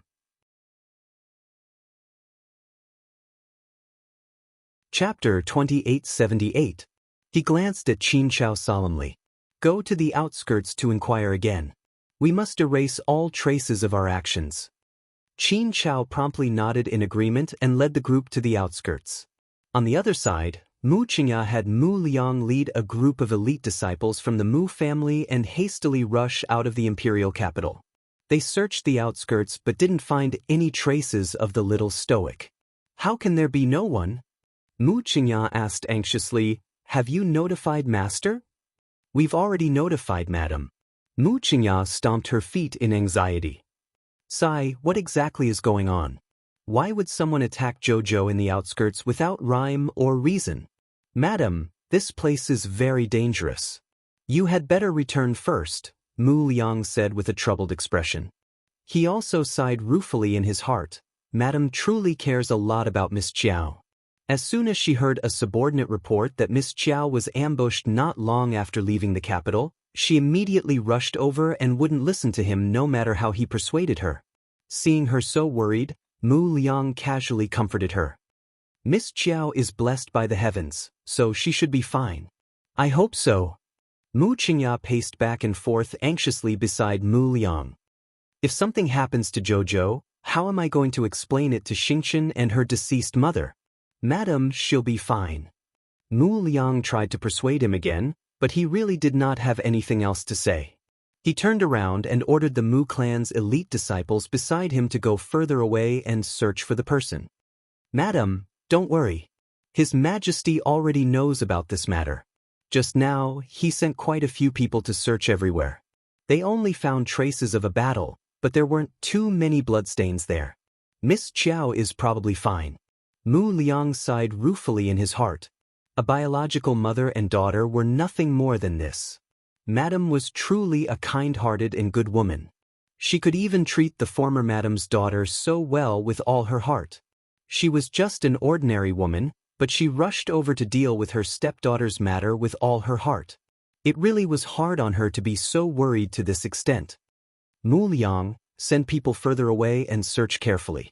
Maybe Qiao Qiao got hurt when she was fighting with someone and ran far away. Yes, madam. Mu Liang sent 2 disciples of the Mu family to protect the woman while he led his men to mount his horse. Just as he was about to leave, his eyes couldn't help but turn cold and his mouth let out a surprised and bewildered cry. Madam, it's eldest miss. Why would eldest miss suddenly appear here? Mu Rochuan, who had just walked out of the teleportation glyph array, looked a little disheveled. Where was the image of a delicate and charming young lady from before? Eldest miss. Mu Liang urged his horse and rushed over. He quickly dismounted and subconsciously reached out to support Mu Roxian. Mu Rochuan swung her arm and pushed away Mu Liang's support. There were abrasions all over her face and body. Her hair and face were stained with something unknown. At this moment, she looked as miserable as a beggar. There was no trace of her former elegance, coldness, and nobility. Mu Qingya's eyes narrowed and she hurried forward. Shen, what's wrong with you? How did it end up like this? Where are you from? When Mu Rochuan saw her mother, she suddenly burst into tears and rushed over to hug her mother, Mu Qingya. Mu Qingya's body stiffened slightly. Don't wait for me. I probably won't finish updating until midnight. Chapter 2879. She was probably not used to her daughter's fragile state. Mu Qingya gently pushed Mu Rochuan away and looked at her lovingly. Child, what happened?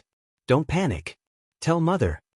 Mu Rochuan didn't sense anything wrong and continued to hug her mother tightly as she cried, Mother, mother. It really wasn't easy for her to make the journey. At first, she just wanted to come back to see her mother, talk to her, and tell her what was on her mind. But she didn't expect that there would be a slight deviation when she passed through the great north-facing forest. The teleportation talisman array sent her to the great north-facing forest. Left with no choice, she could only fight her way out of the encirclement. She had nearly used up all the talismans she had on her to travel all the way from the Royal Academy to the imperial capital. The moment she saw Mu Qingya, all the grievances and depression in her heart turned into deep sadness. All she wanted to do was to snuggle into her mother's embrace and seek comfort. Mu Qingya's expression stiffened. She raised her right hand in the air for a long time before it came down with difficulty. She patted her daughter's shoulder and said with a smile, "Xian, what's wrong with you? You're not like your usual self. Don't cry first. Finding your sister is more important." Mu Qingya gently pushed her away again and looked at her lovingly with a warm expression. When your sister left the imperial capital this afternoon, she was ambushed by a group of unknown death warriors. Her whereabouts are unknown now. She's dead? Mu Rochuan suddenly shrieked. Her abnormal behavior made Mu Qingya frown slightly. A faint trace of displeasure slid through her heart. She shook her head and said, "Jojo is blessed by the heavens. Of course she'll be fine." Mu Rochuan subconsciously clenched her fists. "Mother, I have something to tell you. You suddenly came back from the Imperial Academy. Something must have happened. But your matter isn't urgent. Find your sister first." "Sister, sister, sister? Since when do I have a sister?" Mu Rochuan's face suddenly twisted. She couldn't help but shout, "Mother, have you forgotten that I'm the one who crawled out of your stomach? That so-called sister has nothing to do with us at all." Mu Qingya looked at her in shock. "What did you say? How can you say that? Isn't that so? She was just a wild child that no one wanted. She had never been loved by a father or mother since she was young. Mother, why do you have to curry favor with her? Is it because she is different from before and is now the crown princess of the divine land?" Slap! Mu Qingya's right hand trembled as she stared in shock at her daughter, who had a somewhat sinister expression on her face. She simply could not believe that these words actually came out of her daughter's mouth. Was she bewitched? Why would he say that? Mu Rochuan couldn't believe that her mother would slap her in the face for the sake of another family's child. She screamed, "Mother! I'm your biological daughter, aren't I? Why do you only think about protecting her and not think about your own daughter? For her, you can hit me like this. Are you still my mother?" Mu Rochuan glared angrily at Mu Qingya before turning around and running towards the Mu estate. "Eldest young miss, eldest young miss." Nanny Chiu called out from behind her. Chapter 2880. Mu Qingya was also completely stunned, as if she couldn't understand her daughter's current behavior. She was frozen on the spot. "Madam, madam." Nanny Chiu hurriedly comforted her. "Eldest miss was just momentarily distracted. She didn't mean to contradict you, madam. This servant sees that eldest miss's complexion is a bit off. Madam, you should hurry back to the Mu residence to see how eldest miss is doing." Mu Qingya naturally also saw that Mu Rochuan's situation was very strange. She was also somewhat worried about her daughter, but she was very worried about Jojo if she didn't personally follow up. Mu Liang noticed Mu Qingya's hesitation, and he hurriedly cupped his fists and said, "Don't worry, madam. We'll do our best to search for Miss Chiao, and we'll absolutely not be careless and miss any search area." Mu Qingya smiled and nodded. "That's good. Then I'll have to trouble you, Mu Liang." "You're too polite, madam." Mu Liang was flattered and hurriedly cupped his fists again. Mu Qingya was ultimately still worried about her daughter. Nanny Chiu helped her into the carriage and they headed to the Mu residence. Shortly after entering the residence, Mu Qingya brought Nanny Chiu and the others to her daughter's Lotus Pavilion court. Mu Qingya frowned in confusion when she was told that her daughter had locked herself in her room after returning. Not long ago, when her daughter left the Mu residence to go to the Royal Academy, she still looked happy and excited, as if she yearned for the academy life. But who knew that in just a few days, she would run back as if she had suffered all kinds of grievances? Mu Qingya sighed and pushed open the door to her daughter's room to enter. "Xian, what's wrong with you?"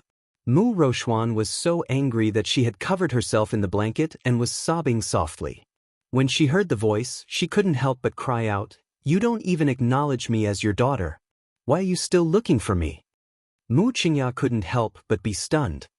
Why don't I acknowledge you as my daughter? Xian, don't throw a tantrum anymore. Mu Qingya reached out to pull the blanket off her daughter. Looking at her red eyes from crying, she frowned and said, but someone in the academy has wronged you. Mu Rochuan burst into tears. Mother, there's a crack in my Dantian's spiritual void realm. What? Mu Qingya's expression changed slightly as her gaze turned unpredictable. A crack has appeared in your spiritual void realm? Yes, it's because of her. That so-called bullshit sister. Mu Rochuan couldn't help but grit her teeth and cry out.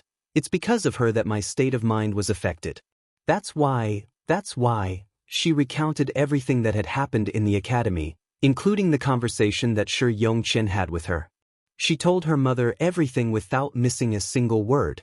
She poured out all her grievances, discomfort, shock, and hatred to her mother like she was pouring out all her bitterness. She thought that her mother would definitely comfort her, but who would have thought Mu Qingya looked at her with an indifferent expression. After a long while, she said, so, you believe that the reason why your spiritual void realm ruptured is because your sister is especially outstanding. This matter has agitated you? Mu Rochuan only felt that her mother's words were extremely grating, and her expression changed several times. She couldn't help but defend herself forcefully. She's an orphan who has no parents and has wandered on Sikong planet for so many years. What does she have to compare with me? Silly. Mu Qingya looked at her daughter coldly. Chapter 2881. Your spiritual ruin mirror was damaged because of your unstable state of mind. How can you blame it on your sister? Your sister is an Earth-rank talisman master.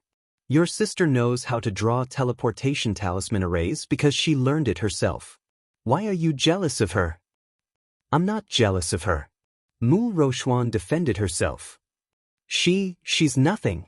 She's just a pitiful little worm who has been wandering in the lower star domain for many years. Right? How could she be jealous of such a pitiful little worm? Mu Qingya shook her head. Xian, you're too eager for quick success and refuse to admit your mistake. Looking at her mother's disappointed expression, Mu Rochuan could not help but burst into tears. She was only a 17-year-old girl after all. Her tolerance was not as strong as she thought. Alright, don't cry. Mu Qingya sighed helplessly and hugged her daughter. She patted her gently on the back twice. It's not like there's no way to fix the crack in the spiritual void realm. You just need to find the herbs and get an alchemist above the black rank to refine a sky-mending pill for you. Mother, I'm really not jealous of her. Alright. Mu Qingya nodded with a smile. She knew that the girl was thin-skinned and could not put down her pride, so she went along with her. Xian, you have to remember that your sister is a talented person. You have to be on good terms with her. You're not allowed to say things like what you said today about a pitiful little wild child in the future. Mu Rochuan sobbed and nodded. She felt a little vexed and regretful. She had said those things to Arbor in front of so many people. If these words were to reach Arbor's ears, things would not end well. All right, Mu Liang and the rest are not outsiders. They will not spread it. However, you have to be more careful with what you say in the future. Besides, Jojo is your sister. How can you have such thoughts about your sister and say such things? Mu Qingya patted the back of her daughter's hand. You can't write two Mu characters with one stroke. You and your sister are the legitimate daughters. You have to support the entire Mu family together in the future. The higher she goes, the better the Mu family and you will be. Don't listen to her childish words. She always wants to distance herself from our Mu family. As long as the old master is here, this relationship can't be cleared at all, you know? Mu Qingya kindly tidied up her daughter's hair and smiled faintly at her. You were right to reject that cunning Shi Yongqian. You don't have to interact with that kind of person in the future. You and Jojo are family. Don't be instigated by outsiders and do something stupid. Mother, I understand. Mu Rochuan lowered her head and said, Xian, you don't have to feel inferior. She thinks that her status is inferior to your sister's. Mother never told you, but you've been engaged since you were young. Your future husband is not much worse than the crown prince of the divine prefecture. Mu Rochuan seemed to have been struck by lightning. She stared blankly at her mother and asked in a trembling voice, "Mother, what are you talking about?" "You left in a hurry before, so Mother forgot to tell you. Originally, I wanted to find an opportunity to visit you at the academy and tell you about this. Since you're back, I'll tell you.